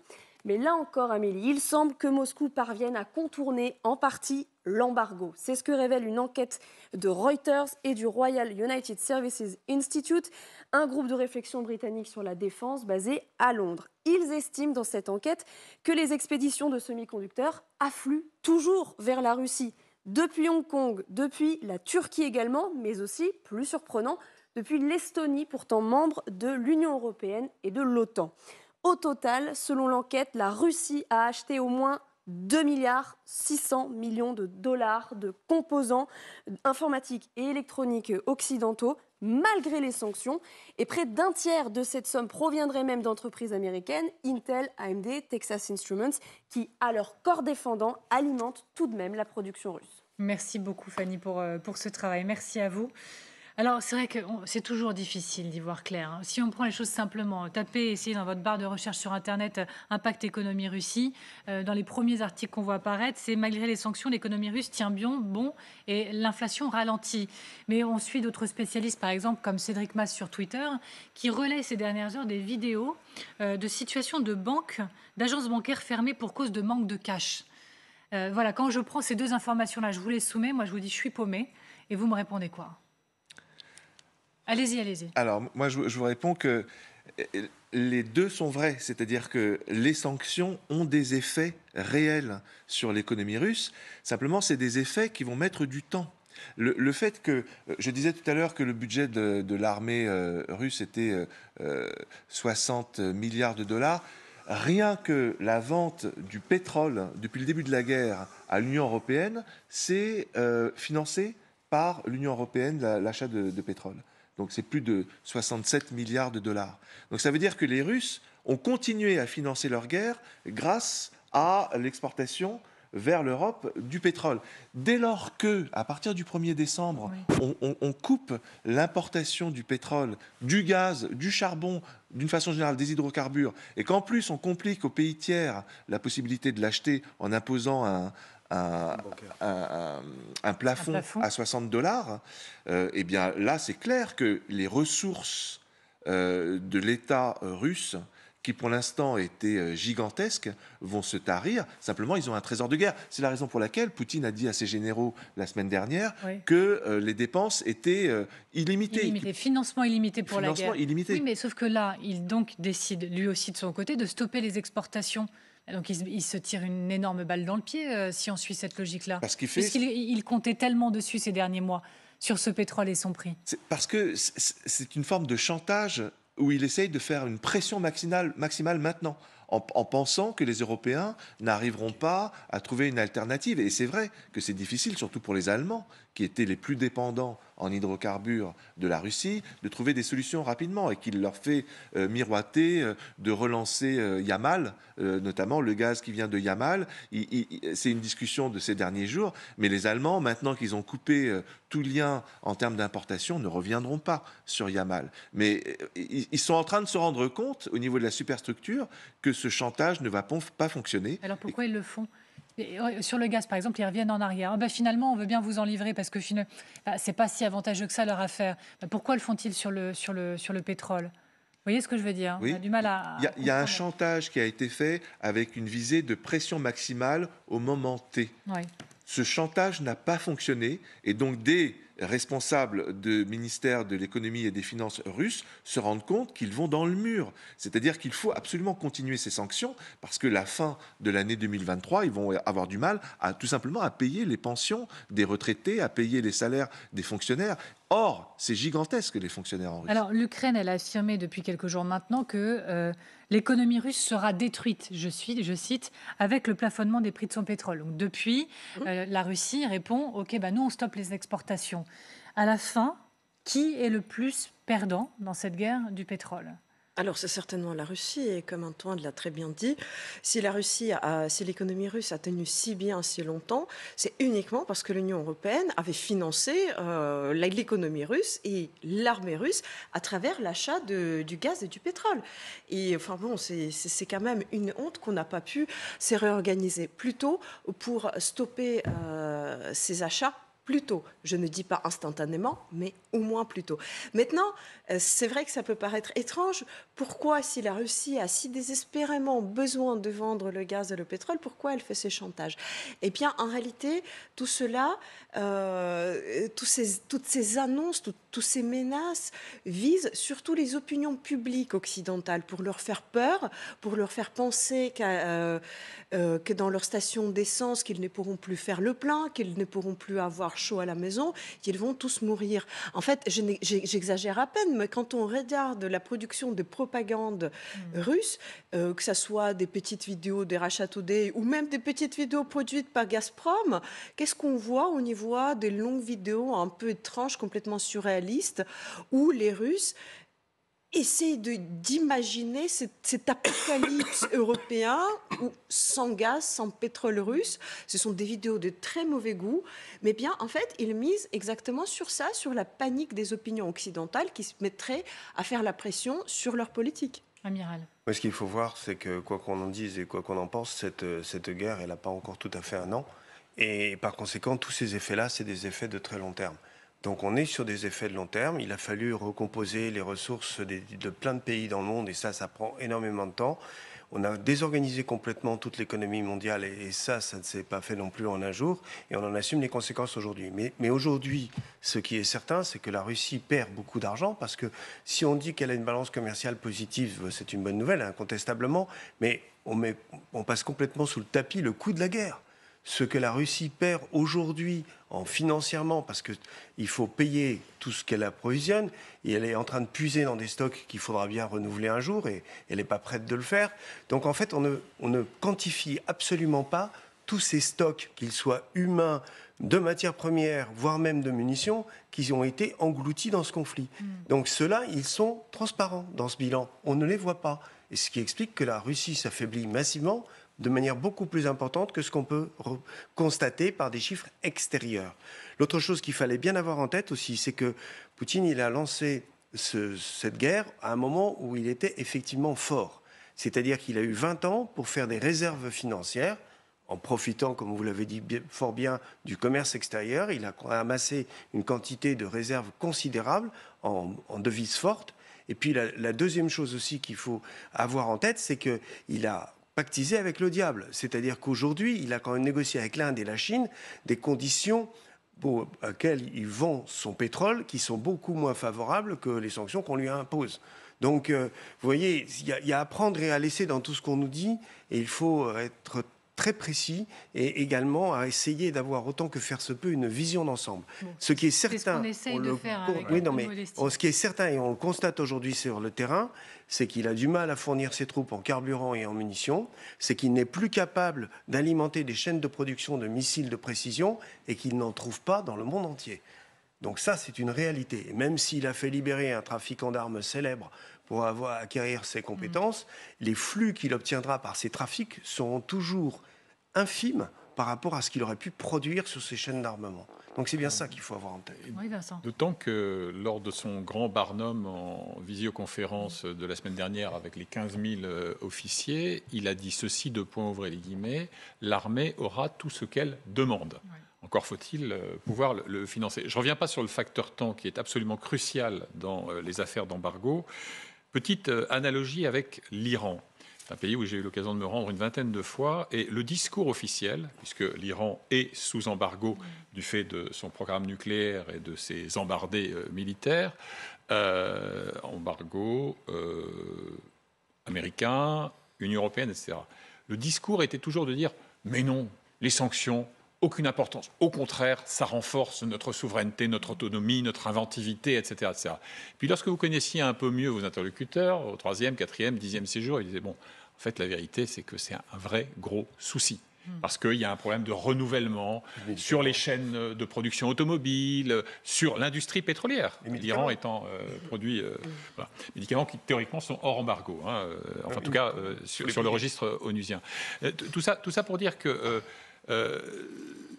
l'Iran, c'est aussi un pays qui est passé maître dans le contournement de l'embargo, en l'occurrence par Dubaï, avec le système bancaire.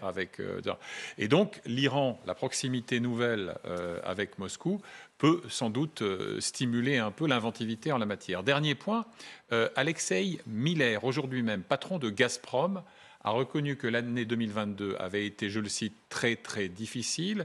Et il soulignait le fait, par exemple, que en dehors de la CEI, cette fameuse communauté des États indépendants, donc reliquat des républiques soviétiques, notamment d'Asie centrale, mais pas seulement, les exportations en dehors de la CEI ont baissé de plus de 44% en 2022. Il disait on vit un changement de paradigme assez spectaculaire avec une réorientation des marchés vers l'Est, donc vers l'Asie évidemment. Donc c'est aussi une nouvelle dépendance. Tout ça simplement pour dire que, soyons honnêtes, je me souviens de Bruno Le Maire nous expliquant qu'il s'agissait de mettre l'économie russe à genoux, etc. Ça ne peut pas se faire en quelques semaines ni en quelques mois.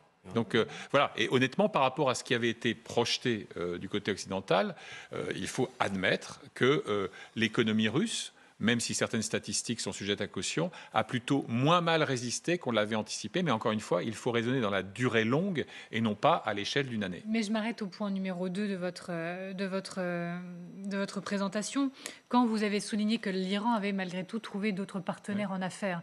C'est un peu le cœur aussi du sujet là, c'est-à-dire que la Russie fait quand même aussi la démonstration parallèlement, au-delà du temps long et du temps qu'il faudra pour que tout s'apaise. Elle a fait la démonstration de sa capacité à se renouveler en termes de partenariat, de deal et de contrat. Quand je vois que la Chine est devenue le premier fournisseur de biens pour la Russie, dépassant l'Union européenne, en gros, on peut en conclure qu'il n'y a pas de chute de l'économie russe, mais une sorte de recomposition de circonstances et une capacité d'adaptation forte. Sauf que la Chine ne vend pas la même chose. Alors, et puis pas de la même qualité. La Chine ne paye pas les mêmes impôts, par exemple, que les sociétés occidentales qui ont quitté la Russie.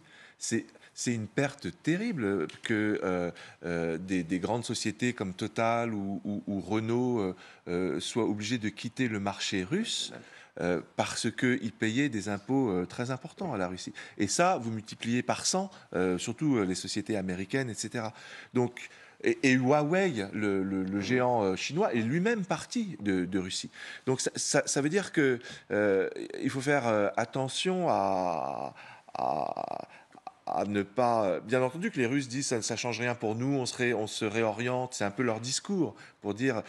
mais la réalité, elle est bien plus douloureuse et c'est la raison pour laquelle ils vont vouloir à tout prix gagner cette guerre rapidement pour essayer de faire en sorte qu'ils puissent retrouver le monde d'avant. Et ça, il ne faut pas y arriver. Je pense que la leçon qu'on doit tirer en Europe, c'est le contrôle des sanctions. Parce que ça c'est un problème. Il y a des pays qui contournent les sanctions, y compris au sein de l'Union européenne. La Hongrie, on sait que c'est un problème par rapport à l'application des sanctions. Et je crois que dans un des prochains paquets de sanctions étudiés par la Commission européenne, il va y avoir un chapitre consacré précisément au contrôle de l'application des sanctions. Comment peut-on encore aujourd'hui imaginer que des banques russes utilisent le SWIFT alors qu'on avait fait tout un tralala? Expliquer le SWIFT. C'est le système de paiement interbancaire mondial le plus connu. Et alors que dans un premier temps, il y a eu encore des banques comme Gazprom qui pouvaient utiliser le SWIFT, ça pouvait arranger les Occidentaux, mais aujourd'hui, c'est plus compréhensible. Donc, si des sanctions étaient adoptées, y compris par exemple contre Eutelsat, dernière série de sanctions, ce satellite européen de droit français qui diffusait de la propagande russe, il faut maintenant qu'il y ait une autorité qui puisse contrôler, vérifier que cette propagande s'est terminée et qu'on ne peut pas laisser faire des contournements. Il y a Arcom a mise en demeure Eutelsat. Oui, mais toutes les mais chaînes le processus était long. Toutes les chaînes de Telsat n'ont pas été interdites. Au passage, félicitons le comité d'Hydro et RSF qui ont mené l'action en justice pour que cette mise en demeure soit réelle. Et en effet, espérons que... Malheureusement, la Russie, elle peut trouver de satellites des substitutions, mais on va voir comment ça se passe. C'est vrai que c'était un vrai scandale qu'une entreprise française diffusait la propagande, les appels au génocide à quasiment un tiers de ménages russes. Il a ainsi participé à cette guerre.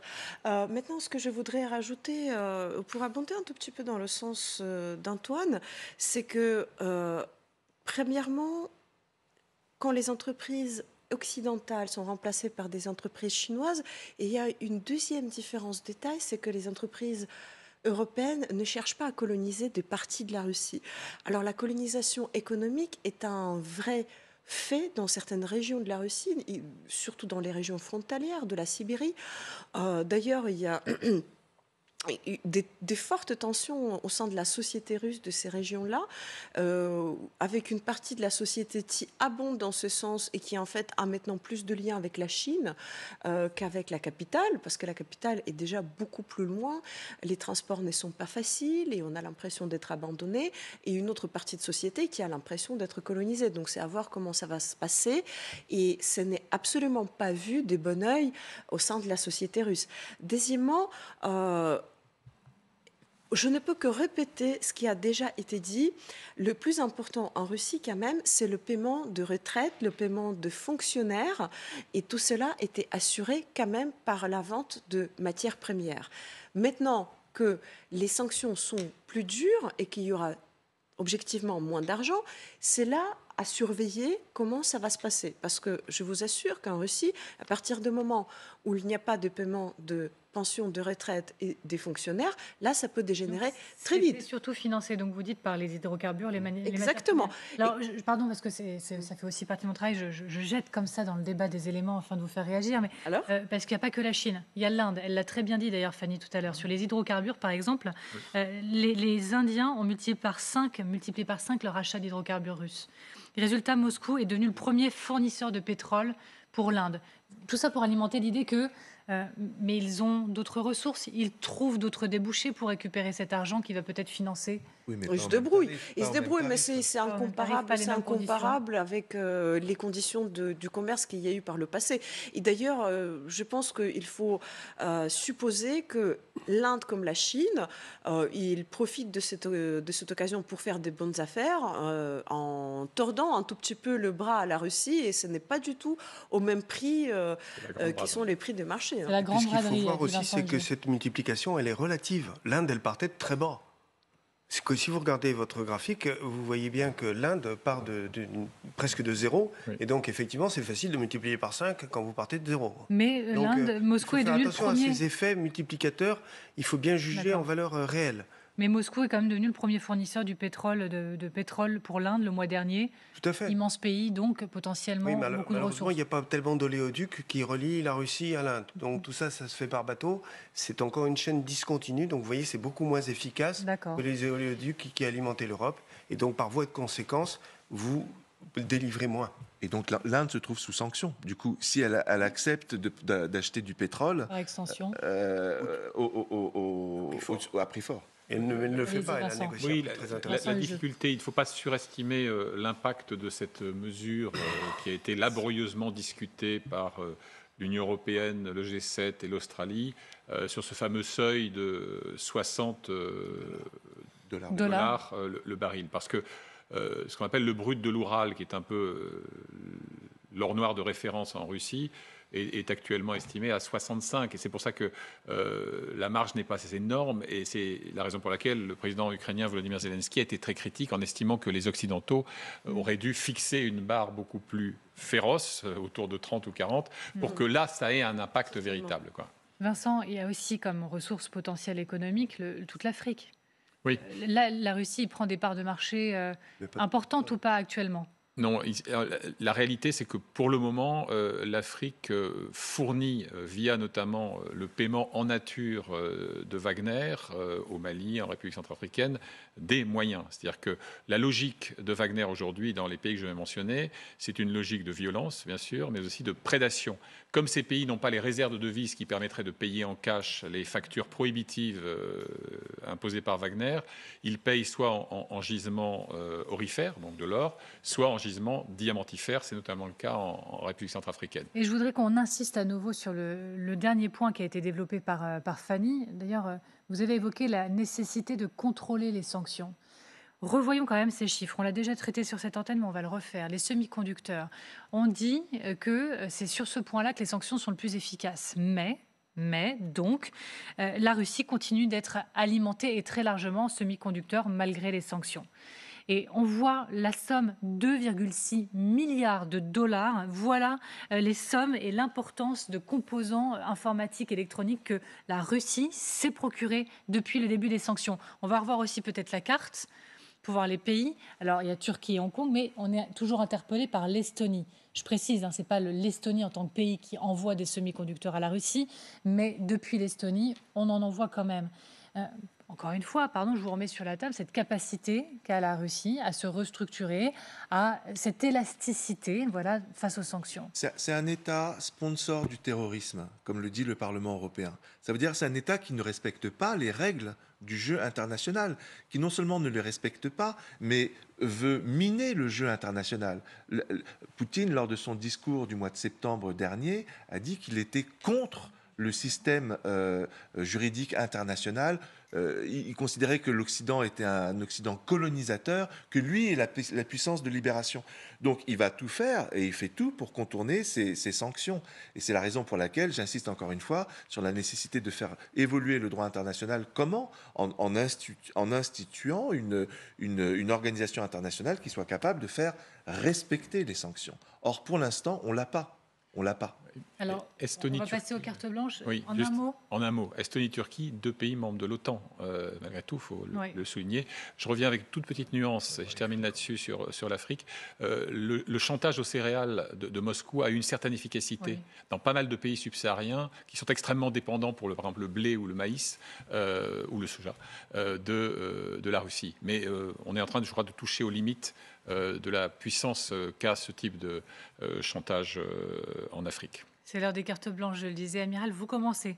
Vous pouvez saisir la petite pancarte qui est devant vous. Que pouvons-nous encore donner à l'Ukraine ? Je rappelle que Sébastien Lecornu est en Ukraine actuellement. Et donc, cette question, vous la posez. Voilà, donc voici notre ministre qui, comme vous le disiez aujourd'hui, en Ukraine, à Kiev, et qu'est-il donc allé faire dans cette galère, pourrait-on se demander. Eh bien, en fait, il y est allé parce que c'est la tradition en France qu'un ministre des Armées se déplace sur les théâtres d'opération où la France est engagée. Et de fait, si elle n'est pas engagée directement en Ukraine, elle est engagée par le soutien qu'elle apporte à ce pays. Donc c'était important que le ministre y soit, parce qu'il y représente une fois de plus le président, qui a déjà fait le déplacement, comme chacun sait, mais il représente aussi l'ensemble de son ministère, le ministère de la Défense. Alors je voudrais en profiter pour rappeler deux ou trois choses, parce que on dit beaucoup que les armées, c'est le domaine régalien par excellence, et donc c'est le chef de l'État qui est le chef des armées. Bien sûr, c'est toute la puissance de notre Constitution. Mais le chef de l'État, il a des armées qui sont préparées par quelqu'un. Et ce quelqu'un, précisément, c'est le ministre de la Défense sous l'autorité du Premier ministre. Donc le ministre de la Défense en France, il est chargé, je cite, de la préparation et de la mise en œuvre de la politique de défense de la France, et il a pour autre mission générale d'assurer la protection du territoire national, de la population et des intérêts français partout dans le monde.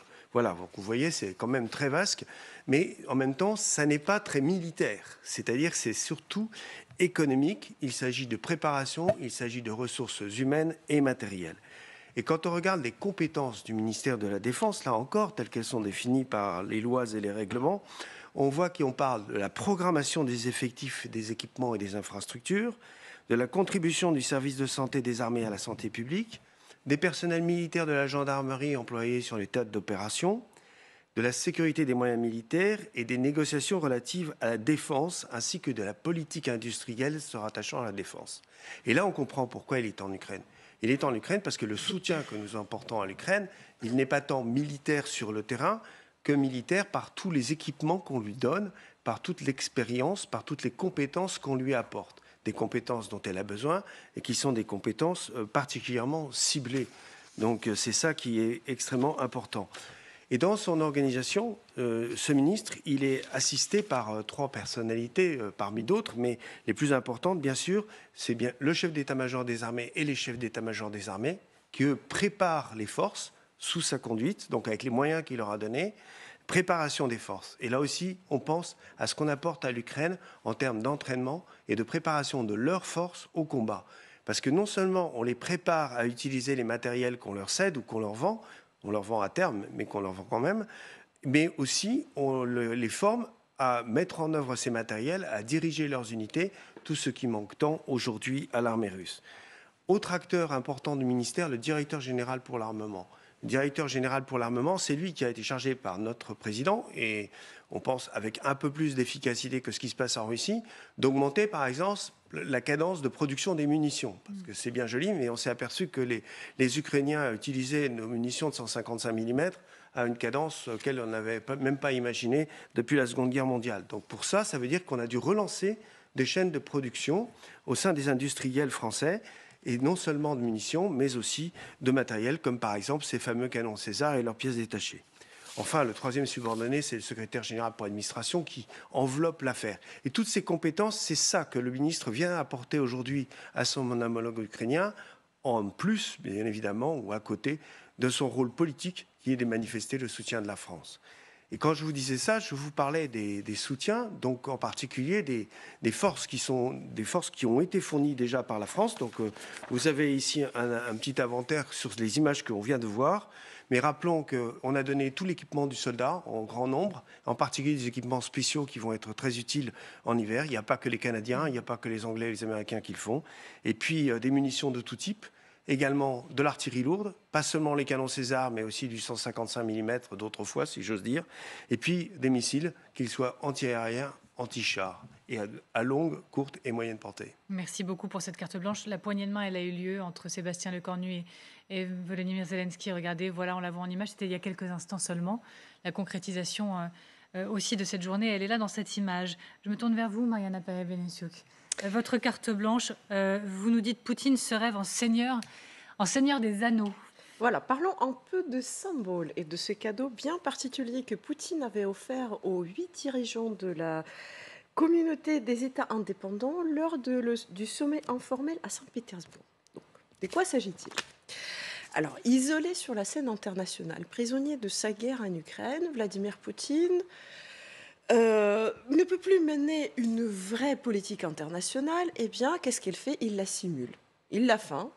Il la remplace par les symboles et il crée une illusion comme il peut. Et ce sommet, cette réunion de ce qui reste de la CEI, la communauté des États indépendants, en est une parfaite illustration. Premièrement, le sommet lui-même. qualifié d'informel, sans programme, sans résultat, sans importance. Rien n'a été signé. Même les participants, si on regarde bien, ils n'ont pas daigné feindre une sorte d'enthousiasme pour ce sommet. Alors, rien. Par contre, combien de symboles? Il y a des symboles en réalité. Alors, le symbole numéro 1, c'est la ville même où se tient le sommet, Saint-Pétersbourg. Saint-Pétersbourg, la ville natale de Poutine, la ville où il a pris son ascension. Le ton est donné, ce n'est même pas la Russie qui reçoit ses vassaux, c'est Vladimir Poutine qui est chez soi, le maître chez soi, qui reçoit ses vassaux, les vassaux de la Russie. Le symbole numéro 2 est très important, la visite guidée du musée de l'Ermitage.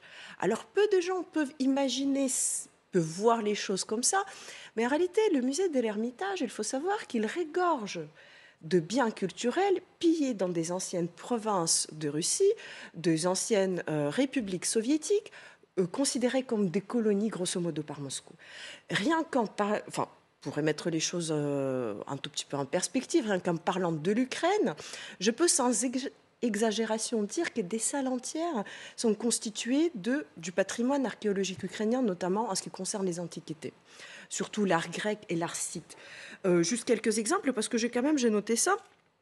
Près de 10 000 vestiges archéologiques qui proviennent de l'île de Berezan dans la région de Mykolaïv, lieu d'une colonie grecque du XVIIe siècle avant notre ère.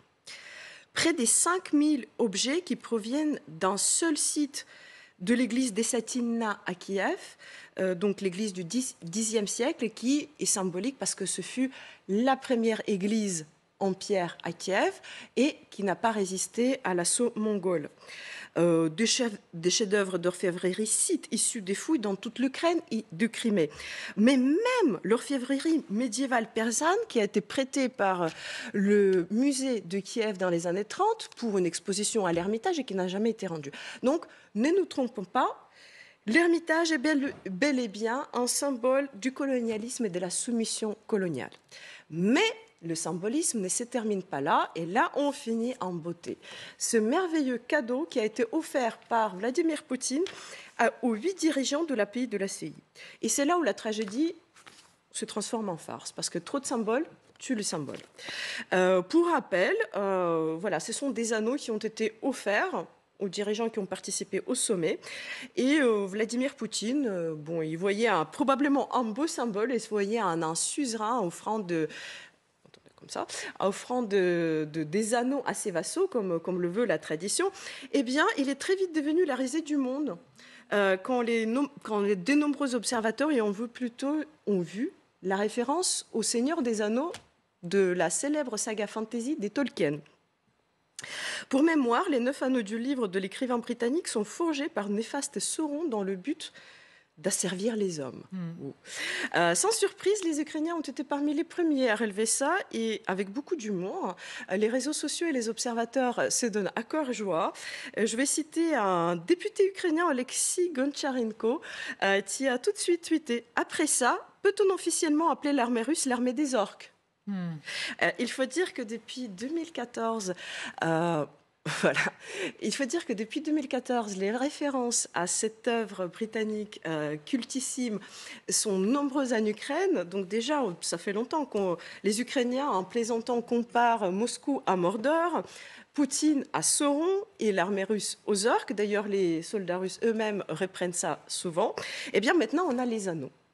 À ce jeu des symboles, tel est prix qu'ils voulaient prendre. Merci beaucoup pour votre carte blanche, Mariana.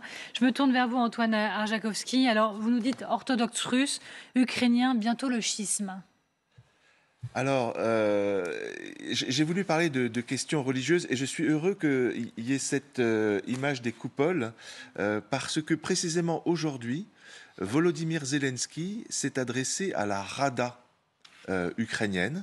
Ça n'a pas été filmé, mais il a fait une phrase. Il a dit « Il n'y a pas d'or pour les croix ou quoi que ce soit d'autre dans le monde qui puisse couvrir la rouille morale des liens avec un État terroriste. » Alors, ça peut être surprenant que Zelensky parle de rouille morale en parlant d'or des croix.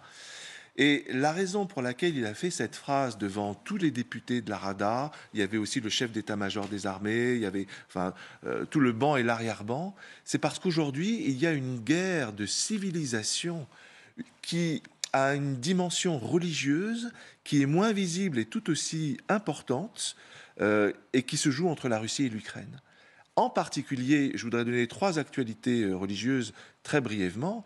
La première actualité religieuse à laquelle fait référence Volodymyr Zelensky dans son discours d'aujourd'hui, c'est le fait que le gouvernement ukrainien, et notamment le ministre de l'Information et de la Culture, a décidé de ne pas renouveler le bail à des églises orthodoxes ukrainiennes qui relèvent du patriarcat de Moscou, dont l'autorité est à Moscou, de ne pas renouveler leur bail au sein de la Lore de la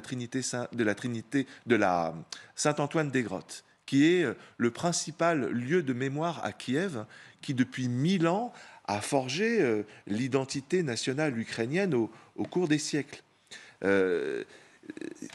On pourrait se dire, mais voilà, ça va contre la liberté de conscience d'interdire finalement que cette église orthodoxe ukrainienne relevant de Moscou dispose de 2 églises dans ce patrimoine qui fait partie du patrimoine mondial de l'UNESCO. En réalité, c'est une façon pour Zelensky de dire attention. Et c'est pour ça qu'il a fait cette phrase sur la rouille, ce sont des églises qui sont liées à un État terroriste. Et donc, si nous voulons rester libres et indépendants, nous ne pouvons pas tolérer que ces églises soient présentes. D'où cette volonté de ne pas renouveler leur bail. Un petit peu comme au XVIIe siècle, en France, on avait, à l'époque de Louis XV, expulser les jésuites de France parce qu'on avait le sentiment que ces jésuites menaçaient l'ordre politique français et de toutes les cours européennes. Voilà une première nouvelle qui est passée un peu inaperçue, mais dont fait directement référence Zelensky dans son discours. Il y a une deuxième nouvelle qui est passée inaperçue pendant ces fêtes de Noël, c'est que le chef de l'Église orthodoxe, alors cette fois de l'église autocéphale, la principale église orthodoxe en Ukraine, c'est 15 millions de fidèles sur plus de 44 millions d'habitants. Le chef de cette église, Épiphanie, est rencontré le chef de l'église gréco-catholique ukrainienne, qui s'appelle Sviatoslav Shevchuk, et qui fait qui représente 5 millions de fidèles. Donc à eux deux, plus des 2 tiers des chrétiens en Ukraine, et donc 20 millions de personnes. Ils se sont rencontrés pour dire on va se mettre d'accord sur le calendrier liturgique. Et donc on va adopter d'une façon ou d'une autre la réforme grégorienne, qui est cette réforme d'un pape au XVIe siècle, en 1582, qui avait supprimé 11 jours du calendrier pour que le calendrier terrestre corresponde au calendrier cosmique. Et donc voilà qu'ils se mettent d'accord, c'est important, parce que ça veut dire que non seulement l'Ukraine rejoint le calendrier mondial, se détache du calendrier russe, et prépare peut-être une réconciliation des chrétiens sur la célébration commune de la date de Pâques. Et puis il y a une dernière information qui est importante, et je le dis très brièvement, c'est la déclaration du patriarche Bartholomé à Abu Dhabi, pas plus tard qu'il y a 10 jours, pour dire que le patriarche Kirill est un patriarche hérétique, que sa théorie du monde russe, c'est une forme de racisme ecclésiologique, je n'ai pas le temps de détailler, mais c'est une attaque très forte contre le patriarche Kirill, et ça va encourager les autres églises, et je pense aux autres églises orthodoxes et au Conseil œcuménique des églises, à expulser tout simplement le patriarcat de Moscou. Ça peut être un exemple pour expulser la Russie du Conseil de sécurité des Nations Unies. Merci beaucoup. Je sais que l'exercice n'est pas évident. Et Vincent Hugeux, vous le faites parfaitement, je tiens à le dire. Vincent Hugeux, le Brésil, la direction du Brésil maintenant, la peur d'une insurrection façon Capitole aux États-Unis. Alors là, je vous invite effectivement à mettre le cap à l'ouest et à traverser l'océan. Ce que l'on voit ici, sur cette photo, eh bien, c'est un dispositif militaire qui a été mis en place après la découverte d'un camion-citerne bourré d'explosifs à Brasilia. Qu'est-ce qui se passe? Dimanche prochain, le président Lula, qui a donc été élu à la fin du mois d'octobre, doit vivre pleinement sa cérémonie d'investiture. Ce qui évidemment déplaît beaucoup aux pro-Bolsonaro radicaux, puisque vous vous souvenez peut-être que fin octobre, Lula terrasse in extremis, c'est vrai, le président sortant ultra-populiste Jair Bolsonaro. Et il se trouve que l'un de ses partisans avait fait le pari du chaos. Donc ce camion-citerne bourré d'explosifs était activé, n'a pas explosé. Les perquisitions ont permis aux enquêteurs de découvrir au domicile de l'intéressé un arsenal phénoménal. Et c'était quoi le pari? C'était de créer le chaos qui permettrait une sorte de coup d'État militaire, car tous ces gens, Bolsonaro en tête, sont des nostalgiques de la terrible dictature militaire qui a asservi le Grand Brésil entre 1964 et 1985, pendant plus de 20 ans. Alors ce qui est intéressant, c'est que en rupture totale avec la tradition brésilienne, il y a fort peu de chances que Bolsonaro saigne de l'écharpe présidentielle son vainqueur et successeur Lula. Parce que à l'image d'un Trump, il ne reconnaît pas sa défaite, il invoque des fraudes électorales massives, et là, on revient à l'essence même de ce qu'a été le régime de Bolsonaro et de ses 3 fils, les 3 cavaliers de l'Apocalypse qui l'ont accompagné, en utilisant toutes les ressources des réseaux sociaux, mais aussi le réseau de prédicateurs d'églises évangéliques, qui d'ailleurs s'apparentaient davantage à des gourous de sectes qu'à des hommes de Dieu. Il a réussi à imposer cette idée que Lula, c'était le retour du communisme et que donc lui, qui est un nostalgique assumé de la dictature militaire, il aurait été le garant de cette perpétuité-là. Et puis, on dit aujourd'hui que Bolsonaro pourrait même se rendre avant la fin de son mandat officiel, 31 décembre, aux États-Unis. Et on peut se dire que Donald Trump, vu ce qui les rapproche, pourra toujours lui trouver une chambre dans sa résidence de Mar-a-Lago en Floride. Ce qui est intéressant, c'est que effectivement, il y a quelque chose qui unit ces deux hommes. Le même recours au mensonge, le même recours aux réseaux sociaux comme vecteur de l'hystérie, le même recours au complotisme, à toutes les théories conspirationnistes. Et on se dit, en fait, quand on élargit un peu la focale, que bien Bolsonaro a été vaincu, Trump a été vaincu, de bonnes nouvelles, mais on a vu quand même fleurir dans le monde, y compris sur notre continent, je pense à Viktor Orban, le Hongrois, Rodrigo Duterte, le Philippin, celui-là même qui disait « si je gagne, ça va saigner ». Et ça a saigné d'ailleurs, puisqu'il a ordonné des exécutions sommaires. Tout ça pour dire, et je conclue là-dessus, que notre idée de l'universalisme ne va pas de soi. Que tous ces gens, ils utilisent la boîte à outils, les instruments de la démocratie, notamment l'élection, pour mieux en fait en saper les fondements. Ça ne va pas de soi, ni chez nous, ni en Afrique, ni de l'autre côté de l'océan. Merci 1000 fois. Merci beaucoup à tous les 4 d'avoir été avec moi et d'avoir été avec nous. Je vous souhaite à tous une très belle soirée. Un rendez-vous, 21h, l'espion devenu président Poutine. C'est la série inédite sur LCI, le 3e épisode, 21h. Belle soirée et à demain.